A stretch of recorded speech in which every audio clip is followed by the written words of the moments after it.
Hello and welcome to Monster Girl Mondays, the show where we rank monster girls. It's been a while. It's been a fucking while. I'm Yakumon, the man, the myth, the legend, the man, the myth, the movement, and with me, as always, is my co-host Ellen Horai.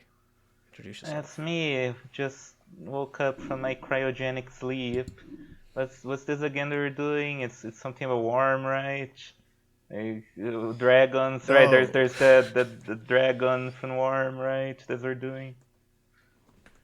oh shit. Yeah, yeah. There is a fucking dragon in one. Now we're doing actual dragons. We're doing actual I see, I dragons. see. All right. Because we're back. Yeah, We're back. we're back. A dinosaur story, no, a dragon No story. more sleepy, no more winter depression. It's just good old fashioned freak Hell content. yeah. As it always should be. The freakiest stuff you've yet to see in your life. We're talking about dragons today. Yeah. Do you like dragons? Dragons are cool, yeah. Dragon girls? There's obviously, Kobayashi's made dragons, the first thing that comes to mind. Mm-hmm. Yeah. There's also Yeah, no. the like OVA. Is an OVA like an old anime Dragon Half? She also comes to Yes, mind. yeah, dragon half, yeah. Yeah, that was cute. That's fun. I I like never that. watched that, but I like the that the one. main girl looks very cute. Yeah, I'll probably just chuck that on at some point. That is a pretty fun time. Yeah. Um I think it was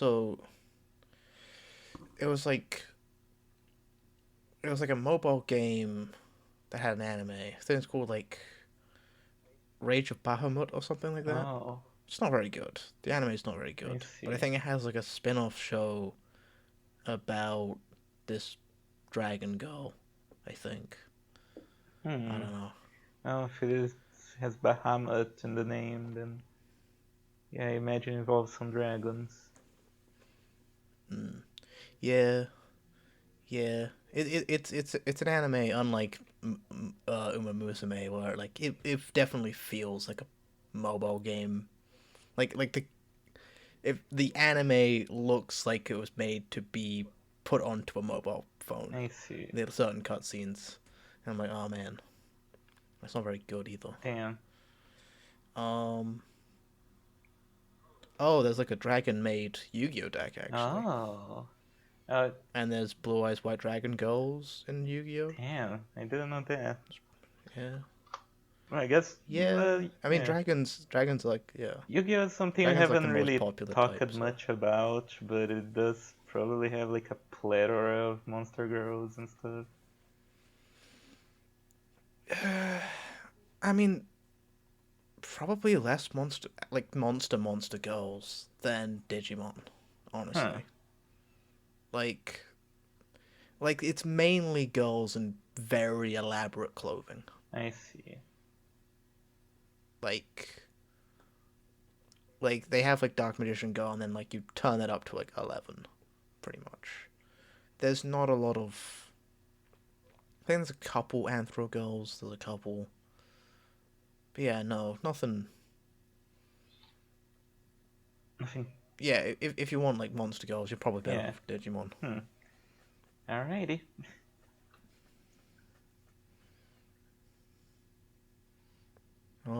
Yeah, I don't know anything else, any other Dragon Girls. Nothing that springs to mind right now. Most likely remember something or another as we go. Sure. Um, yeah, we'll jump into it. Yeah. Dragon. Dragon. Base Dragon. Base Dragon. Okay, yeah. I'll say straight out of the gate that it's cool that she has all her dragon features in full view. Because usually in fantasy, when someone's a dragon, they'll just transform into a normal person, right? They'll have like Oh yeah, no. yeah, like Natsu from Fairy Tail. Oh Yeah, boy. yeah. Yeah, like Big up Fairy Tail. great. Yeah, like a lot of times it is just Yeah, dragons are so otherworldly powerful that they can just, shapeshift into humans completely. And, it's not as appealing as having an actual dragon girl, I find, with like dragon features. And this one, yeah, they're very pronounced. Big claws, big tail, wings, Yeah. Scales scales, all yeah. around, yeah. She's cool. She is a really cool character. Think maybe these horns are a little bit off. Yeah, it seems like they're I don't know, they're kind of just, coming out of the back of yeah. her head. I feel a bit like they're just props hidden behind her. That she's gonna move and there's gonna be a tinier dragon behind her. Yeah. Yeah, I think he just wanted to add in color, but with a little bit brown, but just, yeah, fucked it Yeah. up. Fucked up the horns. The purple of the hair I'm not super sure I love. Hmm. It's I mean, yeah, purple and green go well together, but maybe it's just like the shading of it, like the color of it. maybe I think it could just be a more striking color, I guess, to pull attention to her face. It's kind of like in the middle of all this green, green, green, green. It kind of fades. It's not as poppy, I guess. Still, not bad. Yeah, not a terrible design. Nope, actually pretty good. It's cool. Yeah, she has a big loincloth. It's like Oh yeah, covering yeah. her private parts. I hope she's not wearing anything else under. Now, do you think Hmm. Scaly Pussy? Scaly pussy. Yeah, do you think she has scales down there? Hmm. Hmm. Because that would make the Hmm. experience quite a bit awkward, I guess. If it's kind of like a snake where it sort of opens up, I wouldn't mind that. Yeah. Yeah, I could imagine a part like if it's like the level of scaly that is her hands or her feet, then like that's maybe a bit much. Yeah. But yeah, yeah, no, I think it'd be fine. It would be I think it'd be alright. cute if she has like, instead of pubes, she has just a little patch of scales. Mm, It would mm. be kind of cute. Yeah, in the shape of a love heart. Yeah, Yeah. yeah. Oh, yeah. Well, I'm gonna go into the reading. Um, Alrighty. see. Let's see what are dragons. Dragon, family dragon, type reptilian. Habitat caves and mountains. Nature strong-willed, proud. Under certain conditions, honest and lustful. Diet carnivorous. Favors wild Shouldn't it be animals. like the other way around, like family reptilian type dragon? Because like it implies that all reptilians are dragons. No. Hmm. No. No, it doesn't. I don't think. Eh, just a little bit weird. I guess it maybe could imply instead that they're dragons, they're not reptilians. Yes. Yeah, that is what that. Yeah, that is what that implies. I think. Yeah. Huh. She's a reptilian type of dragon. I think. Okay, I wanna see what non-reptilian dragons can Kokura has in store. But one thing at a time, I guess. Ooh, I wonder what it is. Oh boy. The dragon is a monster of the highest order, known for a resilient body and sharp intelligence. Dragons are forces to be feared, with sharp claws that can rend steel and fire that blast from their mouths, reducing all to char and ash. Known for their awesome might as rulers of the land, they adopt a proud and dictatorial attitude towards humans and monsters alike. Though dragons take the form of a woman granted to them by the power of the Overlord, their inborn power is so vast that they have not been corrupted completely by the Overlord's mana, but rather retain the ability to temporarily resume the hulking reptilian form for which they are known in the previous era. They are most fond of precious stones, jewels, and rare magical artifacts, and their lairs are said to be filled with treasures that they have collected. While dragons are highly intelligent, their actions and feelings are dominated by instinct to such an extent that they cannot deny their basest desires. As the rulers of land, they scorn humans as beneath their notice. However, due to the manner of the Overlord, they instinctively perceive human men as males of their race. For this reason, despite their outward attitude, it is said dragons loathe and abhor the thoughts of hurting humans. Where they have the power to take the life of a human with ease, they hesitate to do so, and often find themselves rather enamored of the man they capture.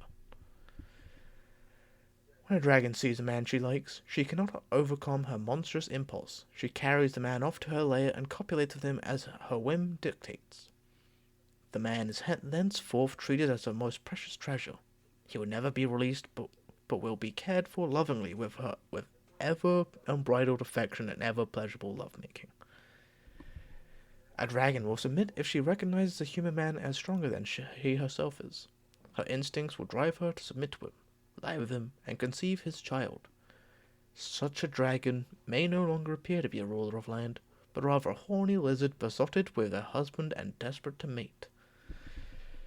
Because of dragon's pride, it is not uncommon for a dragon to live most of her life without human contact. She routs the men who come to slay her and ends her life without the experience of intercourse.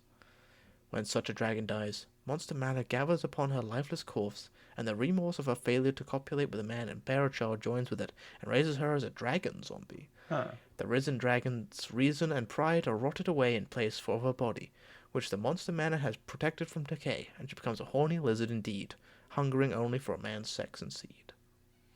Okay. Can't help but notice that Dragon Zombie does not have a page, but I guess it could be a volume 2. We'll see. Okay. We'll see. Yeah, I like this. I like this last little paragraph. I think this is a really cool idea. For something in the world of Monster Girl Encyclopedia, for there to be, they die and then they fucking come back as a zombie for it. Yeah, this is cool. Yeah. It's a decent idea.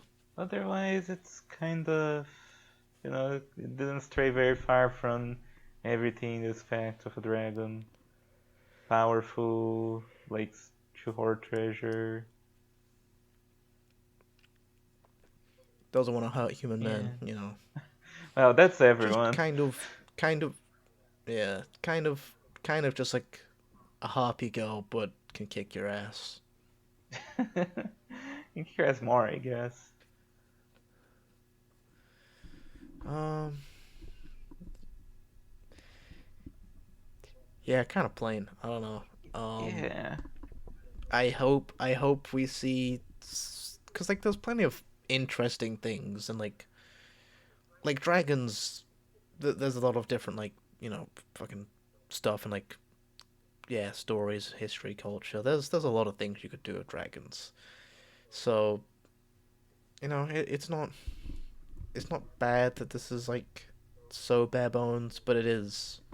Um, I don't know. Yeah. And Whatever. it's okay, I guess. Not the worst base girl, but also yeah, it's very much what you think. I guess if you are more of a dragon girl person, this would be more exciting. I think they're okay. Not like as much into dragon girls as into like harpies and stuff. So ends up just being yeah, okay. It's a dragon and she's hot. Cool. Mm. Yeah, they're like a good middle ground between harpies and lamias to me, and I like both of those things. So dragon girls, yeah, cool, Yeah. cool. Second image here, Yeah. you know, Urkels. those nipples are too far apart, so I'm gonna have to actually make two separate articles for both Urkel ones. back to work Brilliant. after saving Santa. Oh, of course, of course. Big up Urkel, Save Santa. Yeah. Best movie ever. Yeah. The instinct to bear a strong child leads a dragon to open her legs in invitation to the human whose child she wants within her. Okay. Alright. uh, No yeah. scales. Yeah, no scales, sadly. Yeah. Oh well. And that's the last Dragon Girl for Oh, Volume what? 1. Okay, I guess Yep. you wanted to make her special? Uh, I hmm. suppose. Surprised you don't have Feels more like a dark it's dragon more girl more of that's just like, just her but yeah, boring. yeah. Yeah, no, it feels more like he just sort of half-assed it. It was like, oh yeah, Dragon Girls are Yeah. popular, I guess. Or maybe, depending on when this was made, probably not, actually. There probably wasn't as much love for Dragon Girls before then, when this was made. I did remember one more dragon girl, which is it might be the Mm-hmm. best one. Priscilla from Dark Souls. She's a cute Hmm. dragon. Well, I guess she's half dragon, but she is very, very big and has a fluffy tail.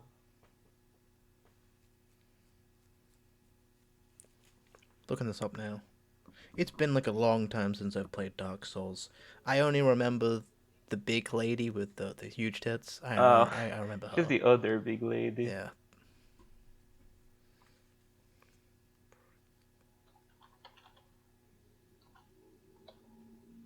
Yeah, she's like she lives in an optional area, so we might not have seen her. Oh, yeah, I don't think I've actually ever seen her. Yeah, she's very Oh, big. she's cool though. Yeah. She's cool. I like her. She's very cool, very cute, and you don't really need to fight her. You just kind of walk into her place and she's like, "Fuck off," and you can just fuck off. I thought I would probably just stay there with her.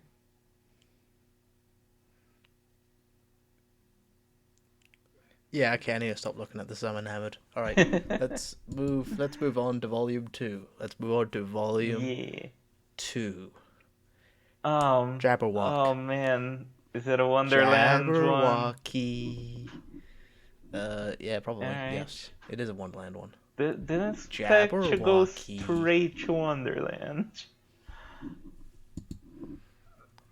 So, Okay. Jabberwocky is a good movie. Oh yeah, we did watch that. Yeah. Do you think she makes a horrible noise? Oh yeah. Yeah, maybe. Hmm. Yeah, that's how she tracks a mate. Yeah. Oh boy. What a movie that was. Yeah, she does have some weird, like, head, mouth things sprouting from the back. Mouths. Yeah. Yeah, those look like they make noises. Yeah, those are creepy. Those are worse than the dark slimes. Fucking little slime buddies. Yeah. This is kind of gross. This is kind of It is. freaky. A little bit too freaky. The rest of her is pretty Yeah. good though.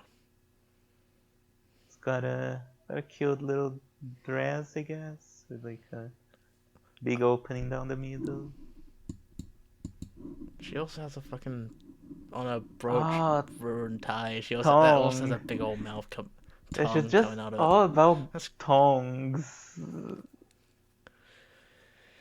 and again, it's like it's not like it doesn't feel like her tongues because like you look at her face and her personality, you know how, you know, serious her face looks. You know how, yeah, and then you look at these guys and they're all kind of like they're like hyenas of like menacing, laughing kind of gross Yeah, I don't like Yeah, these. they look like they're gonna sing Skip Toilet through me during sex.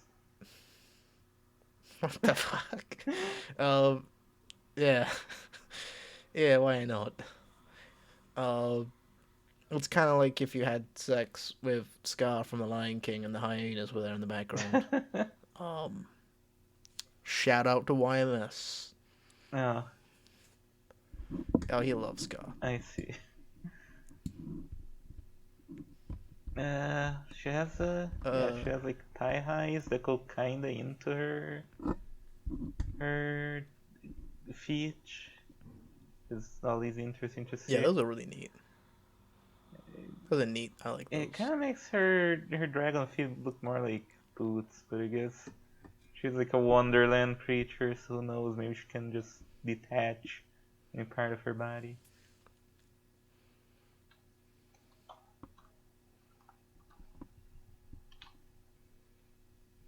What does the Jabberwocky actually do in the original story?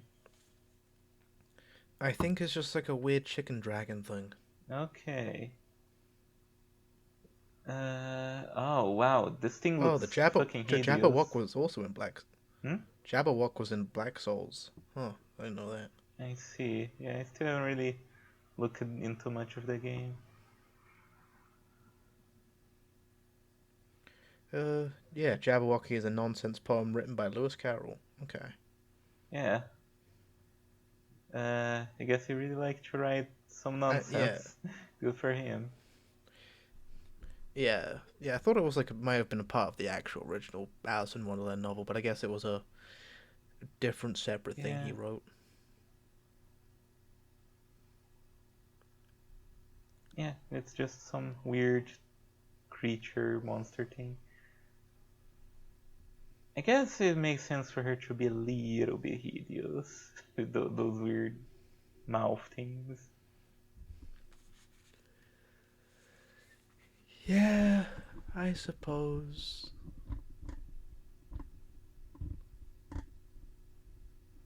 I don't know. Definitely a cool villainess design, but maybe not a wife Yeah, design I guess we'll for me. find out what her deal is. Jabberwock, family dragon, type reptilian. Habitat Wonderland, nature lustful, strong-willed, and proud. Diet carnivorous, favors wild animals and the essence of human man. The Jabberwock is a variant of the dragon endemic to Wonderland, a supreme order monster with a resilient body and high intellect. By order of the Queen, the Jabberwock towers before those who wander into Wonderland. The race descended from a dragon whose absolute prepotency, which underlays her pride, was switched to a pruriency so absolute it would put all others to shame.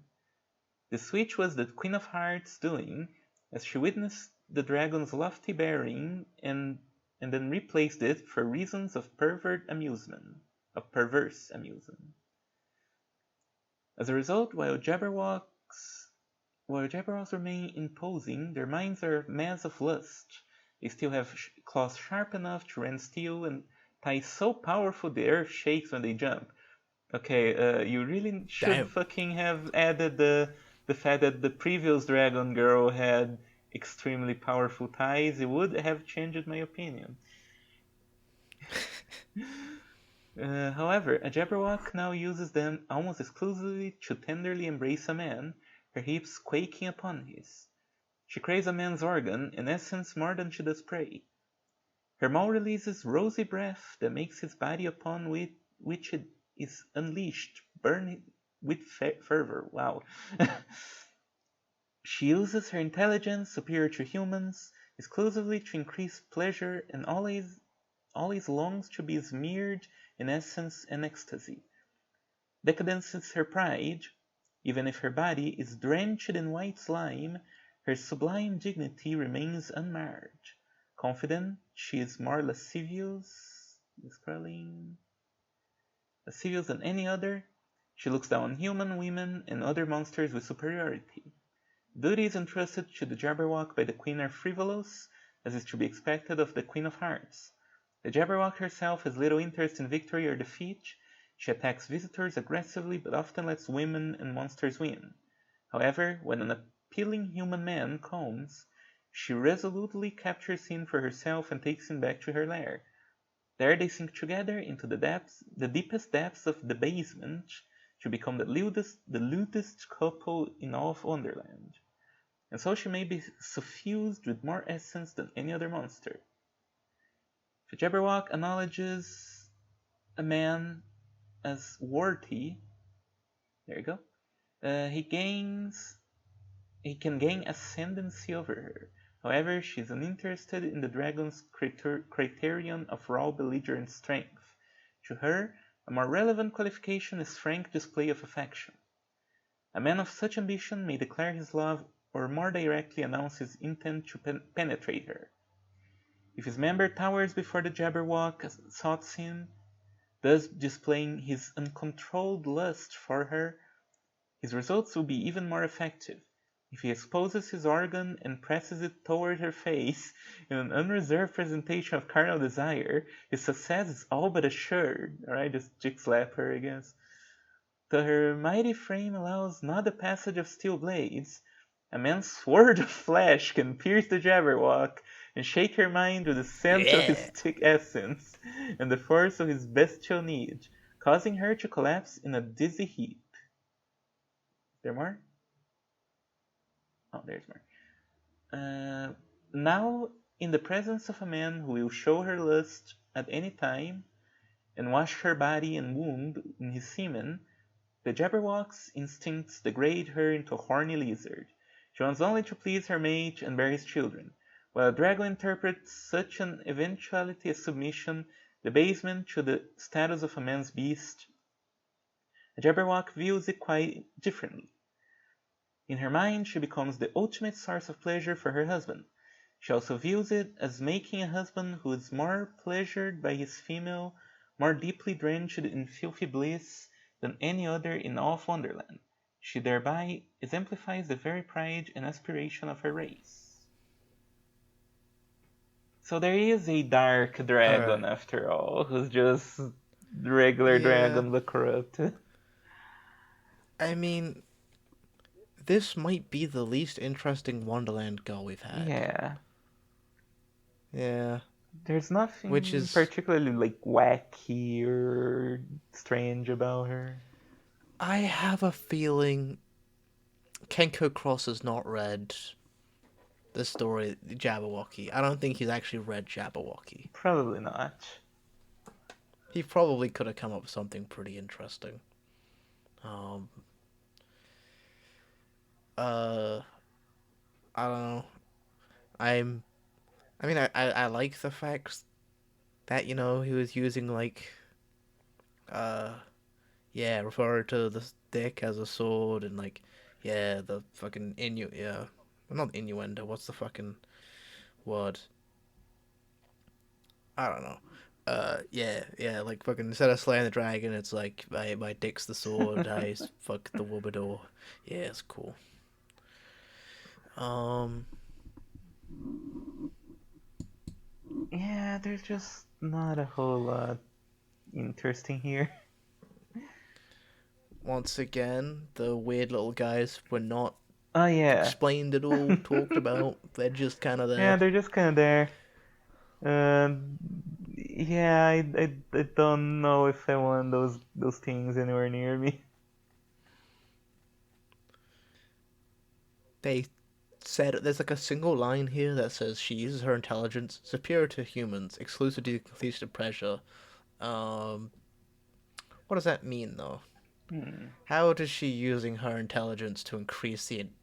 Because it seems like they just kind of have sex a lot, Oh and no. they want to have the most amount of sex, Oh no, in is this Wonderland. another Sphinx? Who's going to throw Yeah. trivia at you while you fuck? uh, yeah, I don't. I don't know. I don't know what this is. I'm sure Kenko Cross knows, and nobody else. Well, second picture, they do have Yeah, she's covered in white slime apparently. white slime, as it said. Yeah, white Surprised slime. there's Good not like old white slime. a creature called white slime, which is like just generated by her or something. There's there's definitely some people that would fuck a semen slime. Not me. it That's it no, could be but fun. I know some people. No, stop it. Shut up. It's gross. Uh, a Jabberwock uses her husband's essence as paint to mark herself with a heart each time he spills for his essence. In this way, she demonstrates the extent of her depravity. Wait, so he comes on the guys and they get like little hearts on them.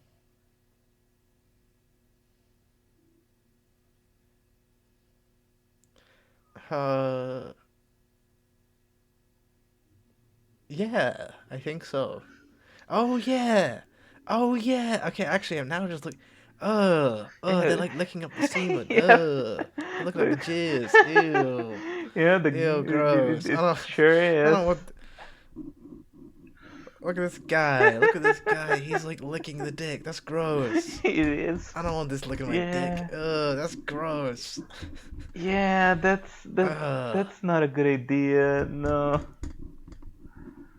And this It fucking has so many buck-toothed teeth. motherfucker around her neck is also eating the semen. It's Yeah. gross. The cub. Ugh. No, no, I don't think this one.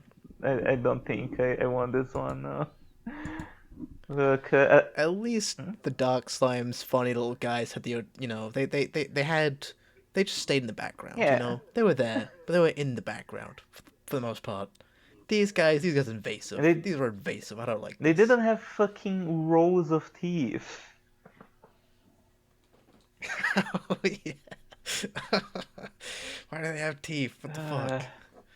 yeah, no. If I want a girlfriend who can break a boulder with her thighs, which is definitely something I would like, I think I'm just gonna go for the regular dragon. Yeah. Or the Minotaur, you know. Ooh. That'd probably be. Yeah, the Minotaur would be. Hopefully, there's a dragon girl here that's better than the base Minotaur at some point. Hmm. It's not all just girls worse, but Yeah. How many girls are there today? I don't think I asked. 9. Okay. Yeah, 9. And now, we're gonna jump over to Worm. Worm. Ah, so it is about Worm after all. Okay. Worm!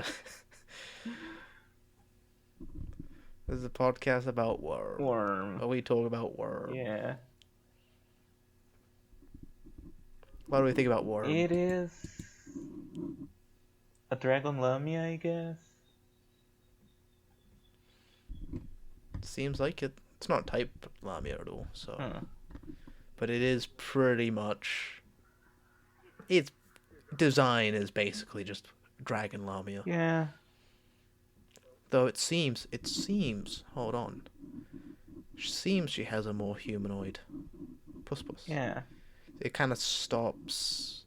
Where it stops is like, yeah. There's like a little bit of thigh. Yeah. Can see some leg.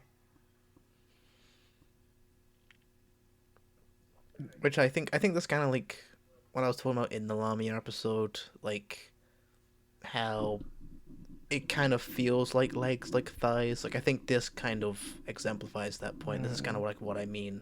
You can see how these are sort of thigh-esque.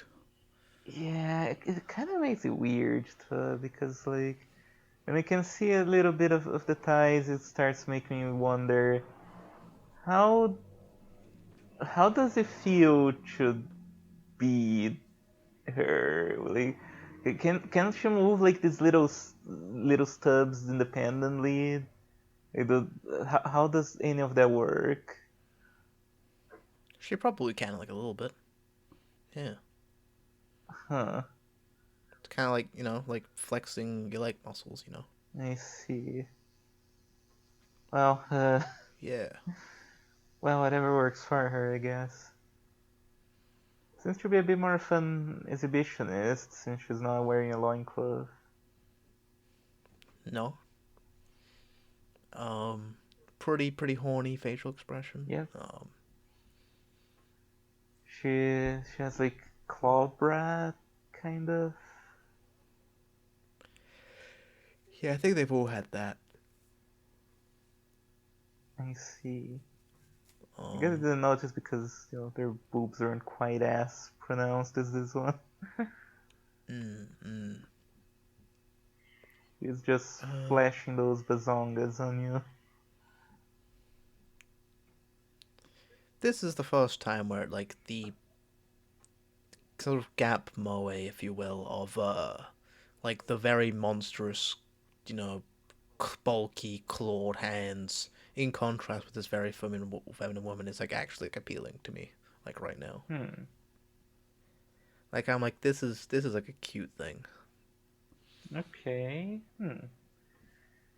Yeah, not really feeling much for this one. Like the colors are kind of a bit muted. I guess That's true. for I guess it makes I was thinking that as well. a bit of sense for the kind of dragon she is.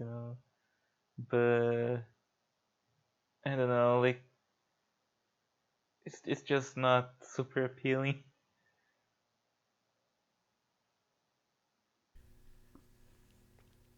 Because a worm is Do you a think? nerf Yeah, you dragon, go. right? Yes. Yeah, so Yeah. I guess she's kind of supposed to be earthy a little bit. Oh yeah, they have like an elemental aspect to them, don't they? Yeah, sometimes. Or is that? Yeah. Yeah, sometimes it's like this is the water dragon, and this is the fire dragon, and this is the earth dragon, Yeah. and this is the how to train your dragon. Yeah, yeah. Are Don't think those I've good seen that one here. movies? I I don't don't know, know. never watched them. I've seen them one like the first one as like a little boy, young boy, but I always like I don't know. This is whatever. Hmm. Notoriously, I did not like Pokemon as a kid or Yu-Gi-Oh as a kid, so I don't think it really appealed to me in that sort of. I What if you had a see. dragon that fight for you? I'm like, no, Hmm. get away. There was a time I was really into dragons, but that was way before the movie came out, so Oh, yeah. I definitely would have loved it at some point in my childhood. I remember a McDonald's Happy Meal toy I got once. And there was a little CD you put in the computer, and it was like a game, and it was a dragon Oh, game. Yeah, and you had to collect all the different elemental ones, and you fly around. huh. Don't think I know that one. That sounds pretty cool. That's a childhood memory that just got unlocked, I guess. Yeah, hell yeah. Shout Yeah. out to when McDonald's toys were good. Shout out. Yeah. They're Shout cool. out. Not just fucking little pieces of minion crap made in China. Little minion guys. Yeah. Um. Uh. Yeah. No. What I was thinking is like, yeah, the haircut probably could have been like a different color to kind of. Yeah, I think so. Though maybe It's she's the supposed to go into the ground and be all camouflaged, and then she pops up and grabs you. hmm, could be. Wouldn't be the first time. Maybe her hair could be like more of a blonde kinda. Be more like kinda sandy a little bit. I Oh don't yeah, know. that's true. Because when I think of worm, I think the dragon. I think of Final Fantasy 12, which has a lot of those, and one of them is like the Earth Dragon, which is an optional boss, and it's just like you fight in the middle of a sandstorm. It's just this huge ass fucking uh, dragon that's just like bulky as hell. Doesn't have wings or anything. And So I guess that's just the image I have in my mind of fighting Was there these ever things in the middle of a desert. was there ever a dragon girl in Dragon Ball, Were or is it there? just the one dragon? I don't think there are because like the dragon is just Shenlong, right? Yeah, yeah, I think There's so. not actually any. He's just like the one deity. Yeah, Yeah. there are multiples of him, but like I don't think any Oh, of them are female. you really? I would have expected Toriyama to be the type of guy like where it's like, yeah, fucking, he would be like, yeah, and this is my wife, and this is our daughter, and it'd be like, whoa, huh, what? A human fuck Xiaolong? What the fuck? I was like, yeah, of course a human woman would fuck Xiaolong, obviously. I guess you might just want the Shenlong to be like more of a serious thing since it's such a big deal whenever they summon him. But yeah, no, that definitely feels like it could be like if Dragon Ball was more of a gag manga, then yeah, definitely. It I mean, it does has a lot get of gag characters. yeah, it does, especially early on, right? Yeah. But I So the guess it human woman that fucks Shanlong, yeah. Shanlong, I could see that being a Dragon Ball character. That would be funny. Of course, she looks hot as fuck, right? Oh yeah, obviously, yeah. Yeah. Well, I did get to draw plenty of dragons for Dragon Quest at least. Yeah, no, I've never played a Dragon Quest. That was gonna be my second question, actually. I was like, what? Oh, Are there any Dragon Girls in Dragon Quest? I don't know. I never really played much Dragon Quest, but now that you mention it, there are Dragon Girls in Breath of Fire, Oh yeah, which there is are, isn't there? kind of Dragon Quest adjacent, I guess, because they're the main characters are always dragons, and Yeah. usually they have a sister who's also dragon, or a mom that's also dragon. So that's cool.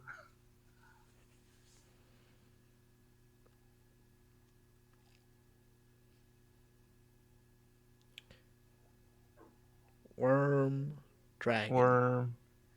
Let's find Not out to be what this thing mistaken does. with Dragon from Worm. Yeah. Yeah.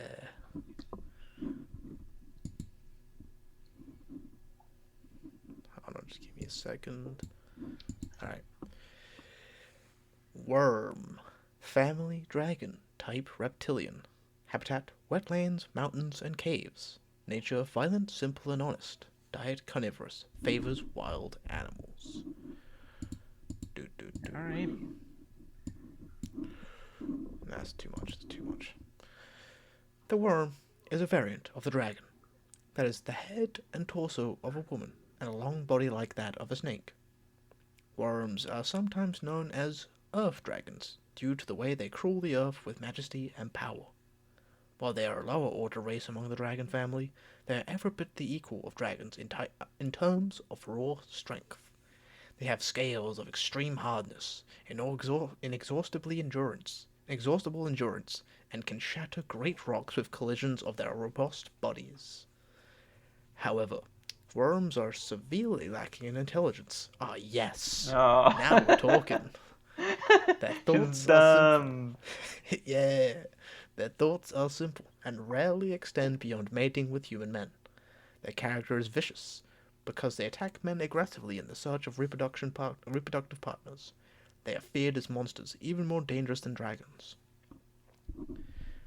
Worms are especially dangerous when they detect the presence of a man and become aroused. They move in a straight line towards him, leveling woods and smashing through obstructing rocks. No obstacle is of consequence when a worm has found prey. Nothing can stop her until she has a man in her claws. And though it is difficult to escape a worm, it is even more difficult to fight her off. Some say the most expedient and effective way to stop her is to give her a man. When a worm does seize one, Okay. she loses sight of her all but copulation with her newly acquainted husband. She then either binds him with her long body for immediate intercourse, or takes him back to her lair to mate with him at length. As mentioned earlier, the body of a worm is covered in hard scales. However, abdominal region, especially the front of her upper body, exhibits a regression of this feature.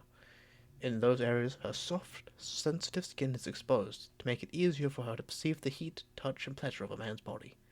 In coitus, her serpentine abdomen and bare skin are her weak points. Those weak points, however, are right where she loves to feel a man. She'll coil him up onto like a monster of the labia. Family, I'm guessing. I'm scrolling up. Family, and hold his body as close as possible. Her attack is ruthless. Her ravishment relentless. But once she has acquired a husband, she perceives him as a male made to impregnate her, and herself as a female made to conceive his children. Thus, it seems worth to jubilate when a man actively seeks her sex. In this way, a man can exploit her weak points to achieve sexual dominance and display his strength as a male, all of which makes taming a worm surprisingly easy. Despite having the staggering power of the dragon family, worms are simple and honest in character, and be quite affectionate and obedient. Still, the beasts always innocently seek copulation with males. They cling constantly to their husbands with their long bodies. This means that, in a life shared with a worm, the frequency of intercourse is unlikely to change, regardless of which partner is dominant. Like dragons proper, worms can assume the giant reptile form they regularly possess before the current overlord's reign. However, they are thought to studiously avoid doing so, as they put copulation with men first, and the form is inconvenient for that purpose. Wait, was it said before that the dragons could transform into dragons? Maybe?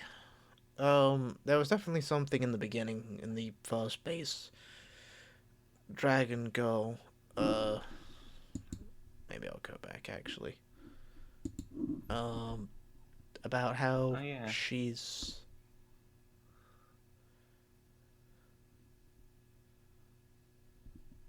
Yeah, though dragons take form in a woman granted either by the powers of their inborn powers so that they have not been corrupted completely by the overlord's matter. Yeah, temporarily Okay. resume the hulking reptilian form for which they are known for in the previous era. So yes, they I can see. I see. become big old monsters. Cool. Yeah. If there's one thing I learned about this is that once the freaks get isekai to Monster Girl Encyclopedia Word, if a worm just starts, like coming towards us, we just push Yasuman towards her and run. No, no.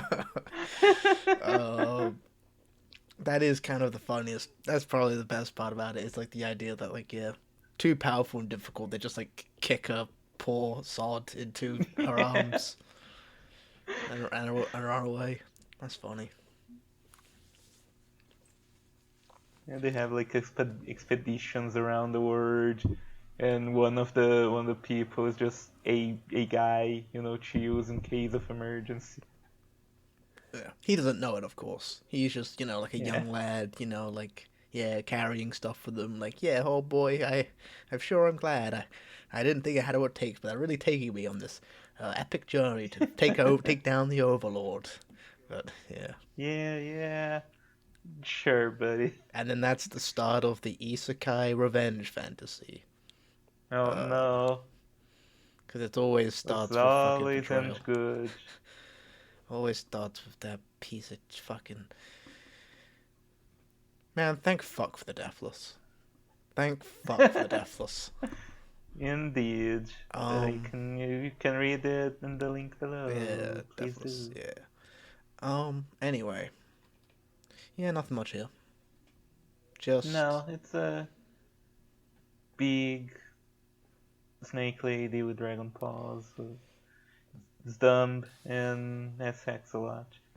I do kind of, looking back on her design, it would do wonders if she had like a kind of an airheaded face, to really communicate that she's dumb. yeah, yeah. Um, I also think like this whole like the whole powerful woman that you can take down with your might as a man, with the fire in your loins. the bone of my sword. Uh, you know, I do like that stuff, as dumb as it is. I do like it, but I don't think it's these three girls so far. It's never like that feeling has not been invoked in me at any Yeah. point. Um, which is a shame. I like this. I like Worm. I don't like Worm, but I like Worm. Worm's nice. Yeah. No, nobody clipped that. Nobody clipped that. No, no. All right. I think that's probably it. Because, there's not much to say here. Nah, yeah, no second image. For once, a Lamia type monster that does not get a second Mm-hmm. image. Even though there is plenty of space. Wyvern. Wyvern. Okay, so it's the opposite of a worm. Mm-hmm. It's a guy who just kind of flies and small. Yeah, this is kind of the harpy one, I guess. Yeah, has a hand wings. Okay, she's pretty cute. I like how she's kind of seems a bit tsundere. Mm. Yeah, like There's a very, very similar to the base dragon one, but there's like enough differences here. Yeah, there's a nice butch. Mm-hmm. Definitely like the butch. I like the hair of this one as well. Yeah, definitely think this hair color works a little better.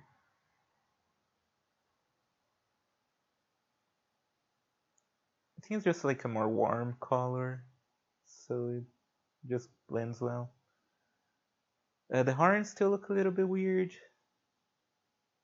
Yeah, I don't think he's quite gotten them right at any point. It, you think it wouldn't be that hard to just have them come from the middle of the head? Mm. Or they've at least like communicated it's like a thing that goes up along the spine maybe, or I don't know. Yeah. Ooh, also armpit. Always Oh like to yeah, see. armpit. Yeah, armpit. Um yeah. Yeah, this is cool. Yeah, she cool. Not not much else to say, I guess. Yeah, pretty simple. Kept it simple, kept it nice. Yeah, Unless you have anything to say about wyverns. I don't. Wyverns again just remind me a lot of Final Fantasy 12. Mm. Is uh, Final Fantasy 12 more of a Dragon Quest than Dragon Quest? it does have a lot of dragons. Hmm. They are usually pretty tough to take down. Hmm. What is even the dragon in Dragon Quest anyway? Like, I know the dragon in Dragon It's Ball. What's the dragon in Dragon Quest? Dragon Quest 1 is the final boss. Mm-hmm. He's like this evil wizard dude who, after you beat him, he transforms into a dragon and you fight him. Okay. That's really it, I guess. I Oh. don't know about other games. I think some of them don't have really anything to do with dragons much, but because the first game was about defeating this dragon, the name just stuck. Isn't that the same thing with Final Fantasy? Yeah, Final Fantasy, the first one was going to be like the last game that Hironobu Sakaguchi was going to make, but then it took off, and so he just kept making them. Crazy. Maybe I Yeah, should. that's why. Yeah. Where you go? Hmm? That's why Harpy Story 2 will not feature a single Harpy or a single story. No.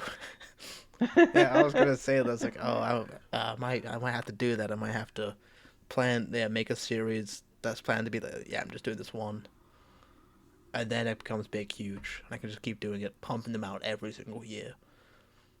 and then let someone else take control, and it goes complete shit. Yeah, yeah. If it works, it works. Alright. Yeah, it's your turn to read, I believe. Yeah. Yep. Let's go. Wyvern, family dragon, type reptilian. Another thing that I'm reminded of is that for some reason a lot of old RPGs, the translators would translate wyvern as wyburn, which was always kind of silly. Wyvern. Yeah, just the letter Y with burn next to it. Huh. Anyways, habitat mountains, nature strong-willed, diet carnivorous, favors wild animals. The wyvern is a variant of the dragon, with enormous wings that extend from their arms. They are also known as sky dragons.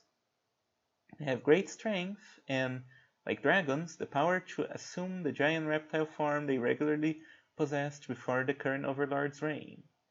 Though their strength is inferior to that of dragons, their prodigious wings give them remarkable aerial skill, far surpassing dragons in speed and agility. Wyverns lack the overbearing pride of dragons and do not look down on humans. However, this also means that they act true to their instincts and are wilder, making their sexual attacks on human men quite aggressive. A wyvern takes to the skies in search of men with whom to reproduce. Okay. When she sees one she likes, she dives upon him rapidly. She then secures him with her robust legs and assaults him. Afterwards, she takes him back to her lair, where she diligently engages him in copulation every day, so as to conceive his child. Like her temperament, the wyvern's congress, too, tends to be wild. However, as she rocks upon the man's hips, her demeanor is not just a merciless trampling. Sometimes she also shows signs of a female's longing for a male's favor, as if she is begging for his seed to make her great. Okay. Make wyvern great again. She also exhibits frequent interests in activities other than intercourse, such as in playing with her husband. When she grants her pleasure, she accepts it with humble delight. Among humanity, there are knights called dragon knights who ride monsters rather than horses. Ooh. Prototypically, these monsters would be dragons. However, dragons proper are exceedingly difficult to tame because of their proud spirit. For this reason, it is actually more common for dragon knights to ride wyverns than dragons, as wyverns are not so proud and take the initiative and engage in humans. Still, the wyverns are more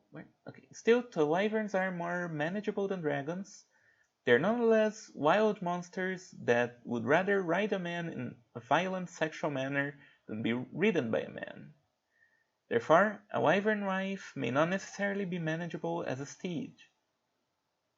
One of the only ways to ride a feral wyvern is to fight her or to convince her in the course of coitus that one is her master. Failure means spending the rest of one's days mounted not on her, but by her, as she wrings out one's semen.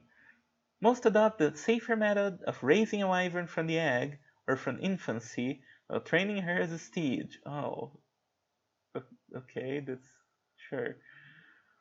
It is important for a dragon knight and his steed to spend much time together with repeated carnal contact in order to unify and effectively cooperate, fostering a strong love and trust between them. Therefore, some states famous for dragon knights are said to raise a human boy along with the wyvern he is to one day mount.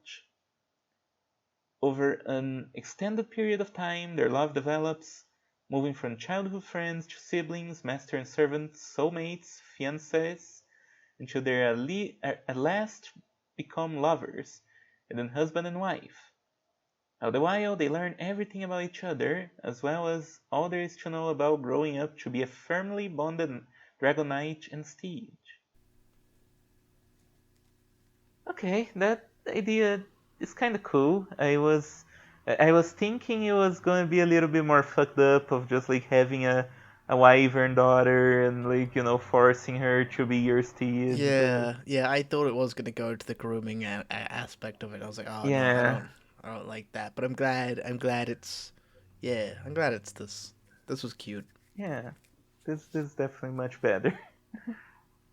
And actually, this is encyclopedic. Shows how some places of this world work and Mm. how they interact with this monster girl specifically, and that's interesting.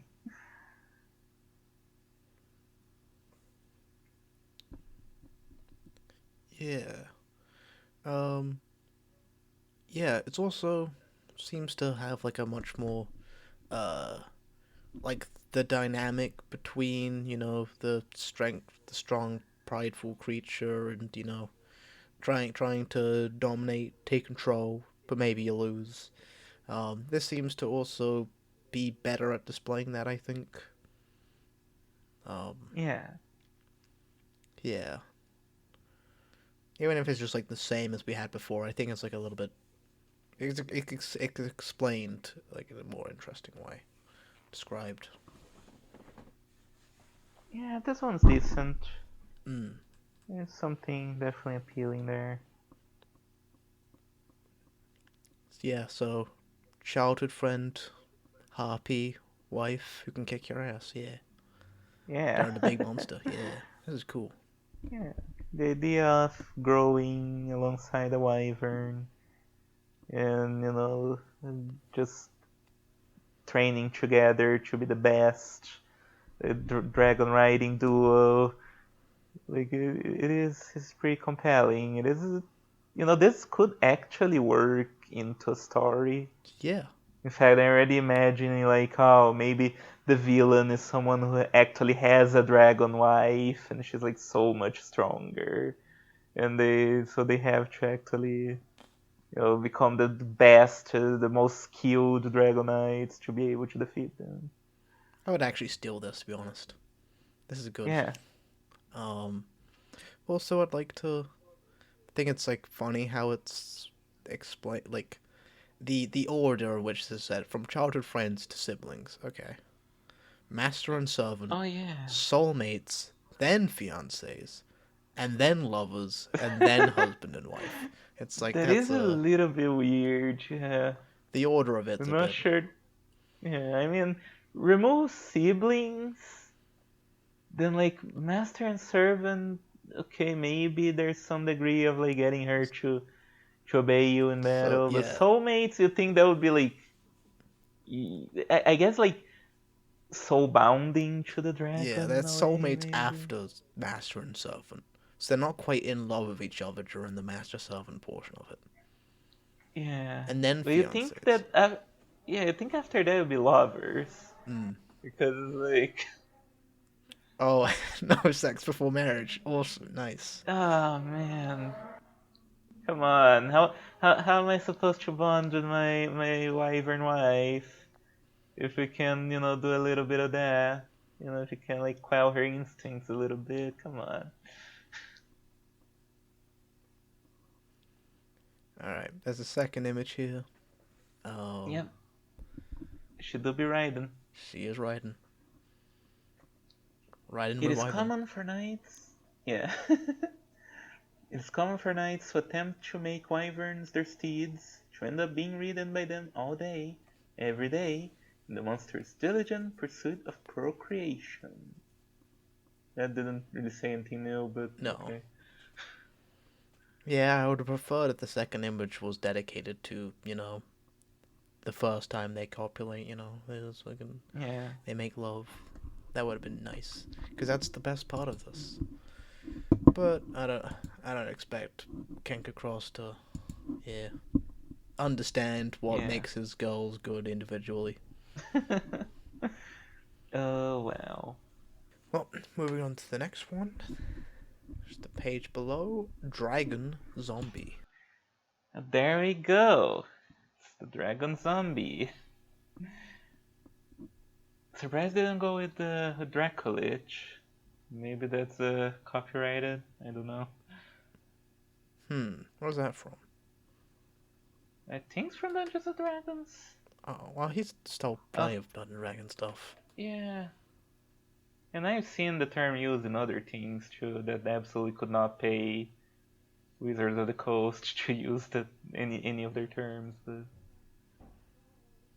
well, I guess just Dragon Zombie. Dragon Zombie. Hmm. Does look like a zombie who has like dragon bones over her. She's hotter than most of the zombies. No, not most of the zombies, but she's hotter than the base zombie for sure. Yeah. Hey, hotter than the base dragon as well. Um, Hmm. I think so. I say they're about the same, but No, shut up. I think that's as hot. she does have Look how much. their boobs a bit more squished. Yeah, the thighs are more squishy and plump, and there's She's like dripping. it's She's dripping. dripping. She's oozing. Yeah, Okay, she's ready to go. this is cool. I like. I don't know. I mean, I wouldn't say it's a gap moe, but I think it's cool. I think her arms are cool. This is like, yeah. It's kind of Hmm. dangerous. She seems kind of dangerous. That's alright. That's alright. I do kind of wish there was maybe some incorporation of, like the fire, right? Because you know her body's decaying and whatnot. Like she's a her dragon beads have become like skeleton. I kind of wish there were like maybe some of the fire like leaking out of her. Yeah, we haven't seen much fire play, have we? Yeah, which you know this Teal Volume 2 Kenko Cross, so it's probably for the better. Hmm. Oh, yeah, that's true. This is Though I like might you need know, to. hey, hey, There you go. hey, you wanna have a dragon wife? You wanna just have her burn you to a crisp? No. Yeah. What do you mean? That's the appeal, right? Like fire, you like fire getting burned, you know? Yeah. Um. Yeah. No, I was thinking, fucking write down Candlegeist Dragon. That seems like a cool idea in Ooh, my head. yeah, for sure. Um. Oh, she's trolling. She's trolling. Oh, yeah, she really wants it.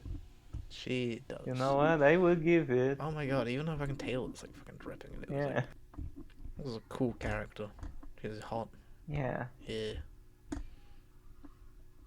Oh, and the fucking horns are actually like decently placed as well. yeah. They're a little bit better than usual. Probably because the angle of the head doesn't show like the back. So yeah, works out. Uh, anything to say about this left? I don't know. I don't think so. Yeah, I think you can just read. Smash or pass Cinder from Spyro. Who? Cinder from Spyro Adventure. Uh, is she from like one of the later Spyro games?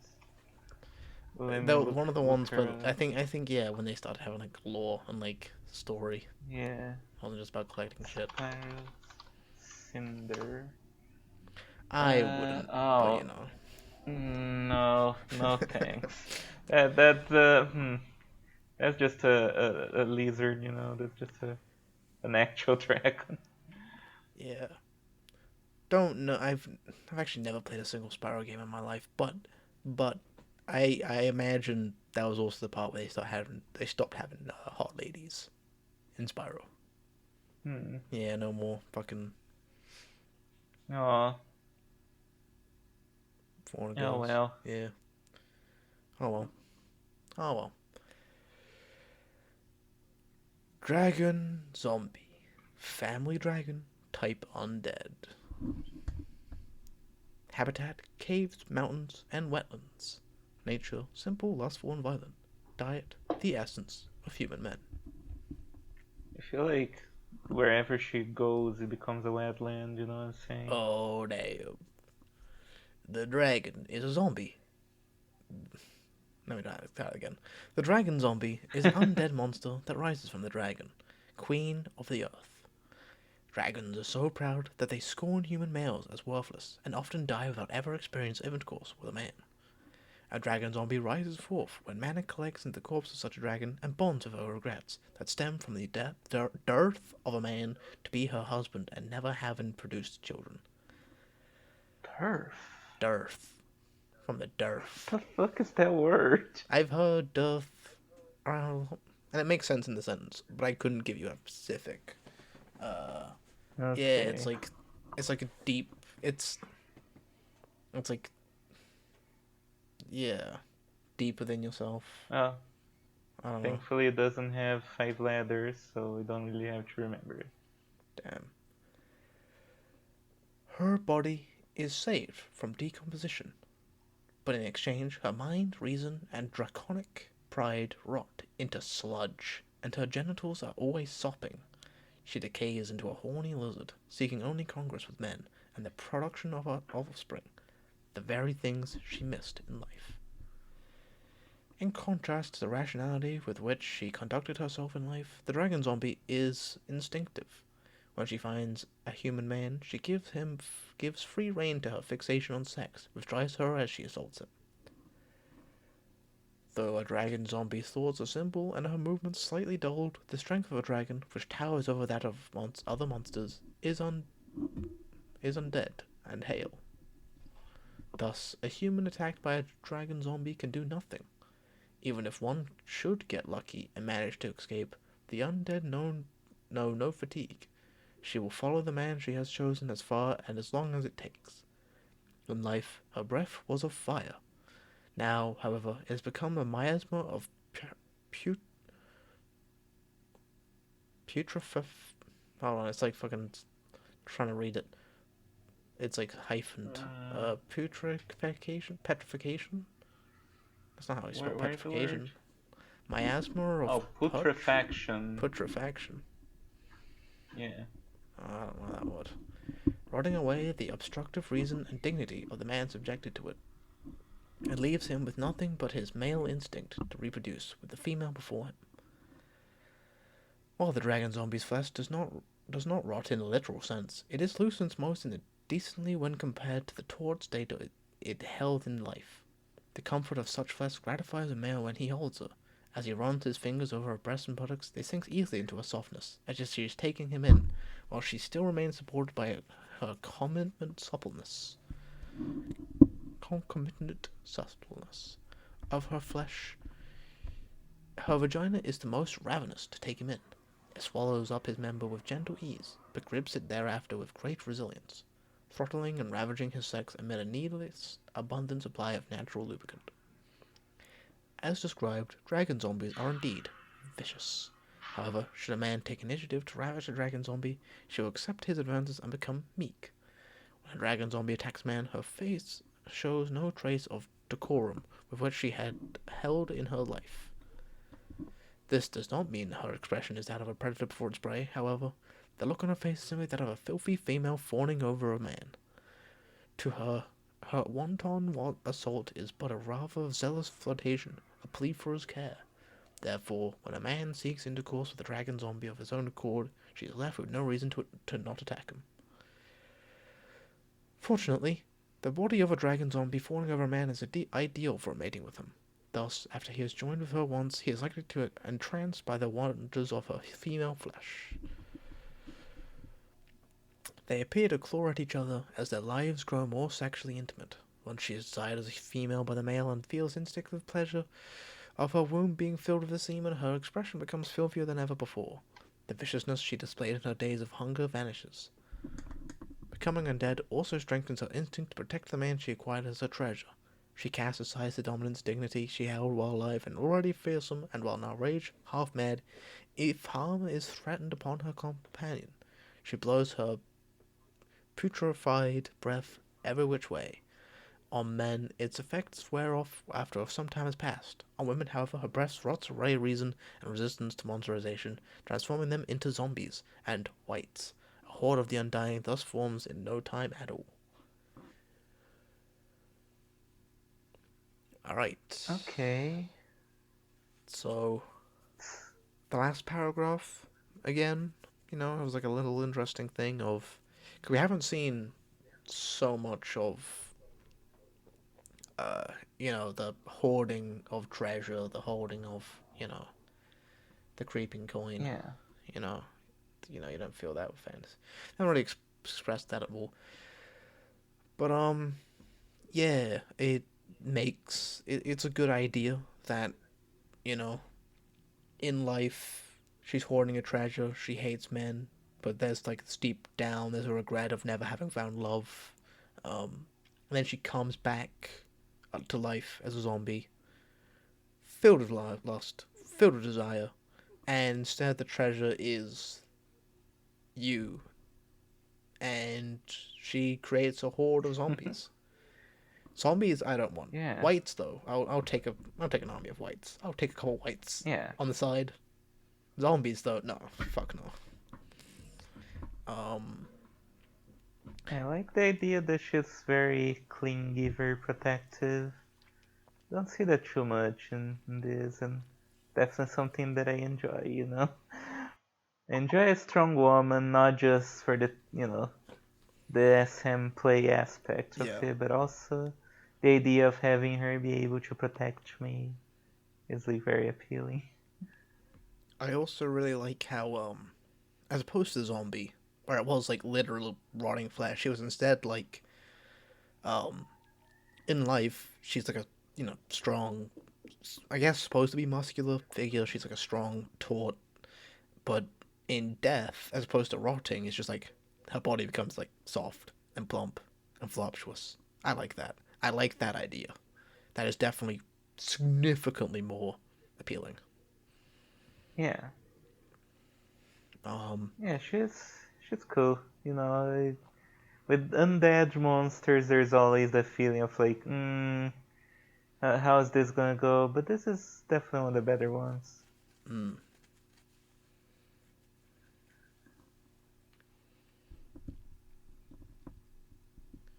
um, other than that, I think just all around cool. There's a couple little Yeah, lines in here I do like. Um, yeah, her mind, her reason, draconic pride, rotten to sludge. I like that. Um, That's a fun line. Also, something else. Something like. Where is it? Yeah. Filthy female fawning over a man. Yeah. I like filthy female fawning. That's also a nice. good alliteration. Yeah. Some. It doesn't take much, I think. Like, not every single line has to be, this intricate little masterpiece, but it's like having little fun, well composed sentences to sort of create like a flow. Um, Yeah, yeah, they help a lot in writing, I think. for sure. Like, you don't need to make like the whole thing like always full of lines that stand out, but like when there is one or another, it really helps a lot.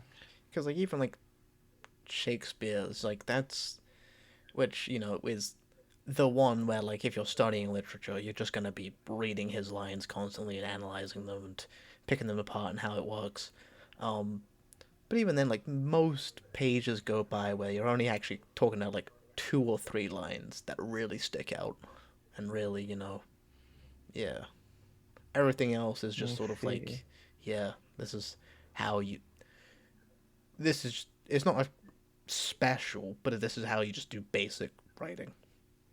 Um, Kind of interesting how I guess the teaching of literature is very different over there than this here. Because not only do we, I went through my entire school life without a teacher ever really mentioning Shakespeare outside of Whoa. the context of a joke where his name is like haha, it's like shaking a spear. What the fuck? But but also just we don't really pick apart much like actual sentences from books. Hmm. Like our teaching of literature is a lot more like this historical context of books rather Huh. than actually analyzing the books. It's like like they fucking made the what's the name of the thing that has Irasema? You know, because they needed like the they were leading more into the indigenous identity to try and build a cultural identity in Brazil, but we don't actually read the fucking book or talk about the writing. Huh. Yeah, that's like completely the opposite to here. To here, like, first of all, Shakespeare's fucking beloved by like every single English teacher. They all fucking goon for that man, um, constantly. Uh, and second, like, yeah, we don't talk about the context or like, because what like makes a masterpiece is kind of the time and place that it comes out. Not saying that I mean, actually, kind of yeah. Like it's you have to like masterpieces like what isn't being made, what is happening in the world, what is like a niche, what's something that like nobody else is talking about. It's like okay, I'm gonna hit this, and even if it's not like huge, like the people that are tapped into it, it kind of becomes like a masterpiece in its own right. Even Hmm. if it's not like even if it's not like fucking War and Peace, levels of fame and right time, right place. Um, where it's like, yeah, no, they don't talk about the context of when it comes out or like what it did or like what the influence of it is. Um, it is mainly like you just spend 3 months just sort of okay, here's Othello. You're gonna be talking about Othello for the next 3 6 months. Well, yeah, like three Hmm. to six, yeah, 3 months, and that's it. That's you're just stuck reading Othello and picking apart every single line. Not every line, And every that's page. that's fascinating Um, yeah, because I kind of wish that we learned about literature more like that because it certainly would have been much more aligned with my interests, obviously, as a someone who always wanted to be a writer. yeah, yeah. I mean, just a middle ground. Just a middle ground. That's what I would do. Just at least explain what makes it cool. It really is. It's like you have to kind of talk about everything about it. Um, and which takes like 10 minutes. It takes like 10 minutes to actually explain what makes something cool. Um, any masterpiece, any masterpiece, I could tell you in 10 minutes how fucking yeah, Galaxy Express 999 is a game changer. 10 minutes. I can fucking Yeah. explain to you most of the great parts, its history,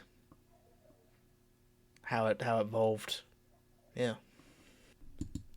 Cool stuff. Okay, I think that's the tangent portion of yeah. Fucking what show is this? Monster Go Monday. Yeah, Yeah. yeah.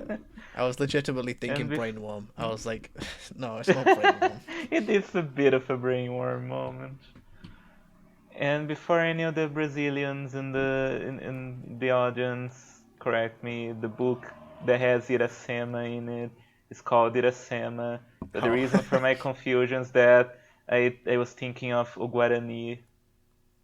So yeah, no. Just had a little bit of bamboozle in my head. Ryu Ryu, the guy from Street Fighter. sure is.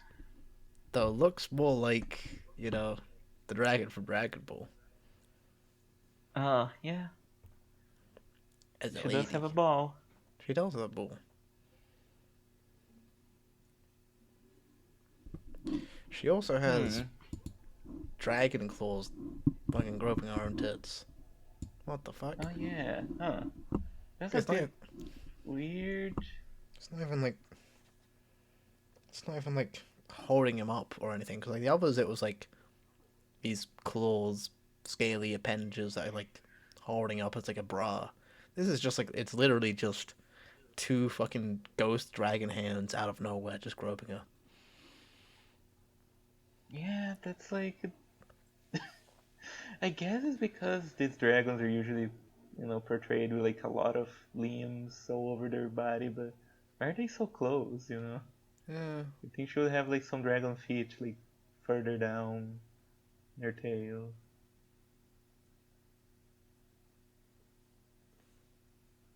She's alright. Yeah. Another Lamia ass looking motherfucker. Yeah, though I'm not as interested as this one personally. Um, Yeah. why? I don't know. I don't know. This feels like something I'd seen in Wuxia. You know, like a Chinese novel sort of thing. Oh. Anime. Yeah, I guess That I wouldn't click on. yeah, I don't know. There's something about this design that's just not that interesting, and it's kind of hard to tell what.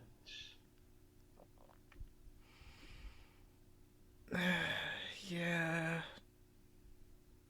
I don't. Is it her just sort of boring facial expression? Is it. I don't know. There's definitely like a lack of personality here. Yeah, Yeah. Give her I feel glasses. I think that would fix everything. like ooh, Yeah. that would be good. I feel like the top part just doesn't gel very well with the bottom part. Oh man, if she had like glasses and then she was like flying around and then she drops the glasses and it's like, oh, no, don't, oh. Yeah, that'd be cool. That'd be cool. Now she's like clumsily flying around because she can't see properly. Yeah. Yeah, That that's would be good. fun. Yeah.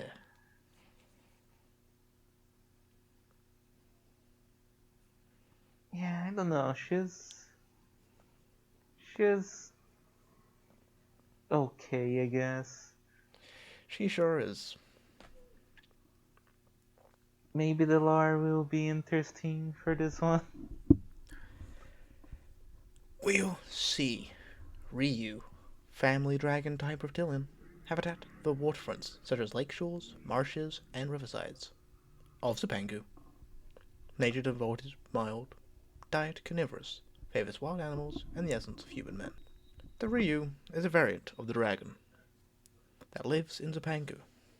Ryu are distinguished by their long, lamia-like lower bodies, which they use to undulate through bodies of water or even gracefully through the sky, despite the fact that they have no wings.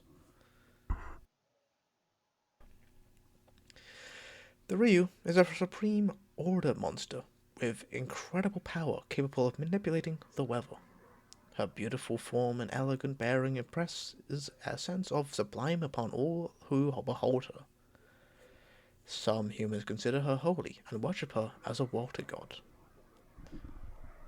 Peaceful and benevolent, Ryu are not monsters that aggressively attack humans. However, it is said that they never lack for humans, for men. For the worshippers of the water god often offer men as tributes, and many men themselves wish to be the husband of a god. Oh, okay. Yeah, makes sense. Before their husbands, Ryu dispense with their characteristic dignified, august, and divine comportment in favor of the tender and devoted behavior typical of monsters of Zipangu. Their temperament, bodies, and bearing all convey to their man an atmosphere of acceptance and attract him mystically into their arms. Wrapped in the dragon's serpentine body, the man rests upon her feminine bust as if floating peacefully in water, filled with a serene comfort as if gently immersed. When the man at last releases his essence into her, he feels not just pleasure, but the ecstasy of being accepted as a person, entranced in his deep ejaculation. Ryu needs a great deal of essence to sustain her awesome might, so she seeks her husband with a desire without compare among ordinary monsters. Drawn in by her lure, the husband can hardly refuse. Rather, he is likely to join with her for a duration similarly unrivaled by ordinary monsters, granting her essence in volumes also unsurpassed. Once in a while, a review will grant a human request for a right of rainmaking. However, a review requires a vast quantity of mana to control the weather, especially if she is to manipulate the weather for several days, which calls for a constant supply of mana, and therefore the essence of which is generated, and therefore a human mentor abuses the essence. If a Ryu is to make the blessed rain fall for 3 days and 3 nights, then it is crucial that her husband stay with her for 3 days and 3 nights, copulating non-stop, filling her with the essence of the man she loves. Below her buttocks, among all her scales, a Ryu has a singular reverse scale. It is said that this scale should never be touched. If a human man touches this scale, her body will be assaulted by a pleasure fierce enough to dizzy even a monster, temporarily erasing her reason and self-control. With those aspects wiped away, she becomes a being of pure passion and lust, and for some time will gorge on pleasure by assaulting the man. During these spans, she is transformed into a truest of monsters, thinking of nothing but filling her womb with essence. The man who foolishly puts his hands on her reverse scale is doomed to be coiled in the full length of her lower body, violated again and again until her womb is full of essence just as she desires. Like dragons proper, Review, with their vast magical power, are capable of transforming temporarily back into the gigantic reptile form they possessed before the rise of the current overlord. However, it seems they show this form to humans very rarely because they do not like to intimidate them. Hmm. So could you go for 3 days and 3 nights? No, and I don't want it to rain that long. Yeah, I don't think I can either. Uh, uh, yeah, I kind of like the aspect of, this feeling of embracing and, uh, this feeling of, like pure acceptance. I like that. It's nice. Um, the pleasure button's kind of funny. Oh yeah, Yeah. like a little butt glitch. Uh, uh, yeah. Yeah, no real strong feelings about this one. It's just yeah, she's a Japanese dragon, I guess, She sure is. revered as a goddess, which I guess okay. Who wouldn't want But to I'm be a not sure husband if to a I would god? be like, yeah, I'm not sure I would be rushing to throw myself in the water for her. Yeah, especially since the Kelpie is also a fucking water god. And that's like, Oh yeah. yeah, imagine the kelpies just like in the same lake. It was like. It's like, ah, yes, my goddess, I give myself to you. And then you throw yourself in the water, and you see the kelp, and she's like, ooh, It dear goddess. rushes and I like like fucking the sound of intercepts. that. Oh no. And like, no, No. no. But like, the more he struggles, the more he'll be making pathetic faces. It will Oh. just turn her around more. Oh no. Uh, Oh man.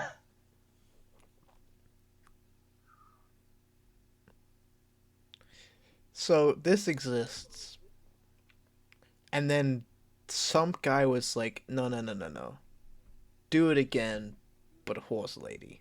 And also, I don't like feelings of acceptance. I want to feel like a pathetic little worm underneath her, and Yeah. she needs to make fun of me while I drown. None of this Oh cuddling. man. It fucking yeah. This bullshit. This being accepted bullshit and loved for who you are bullshit. and also not having horse legs. Bullshit. uh, Uh, no second picture. no second picture.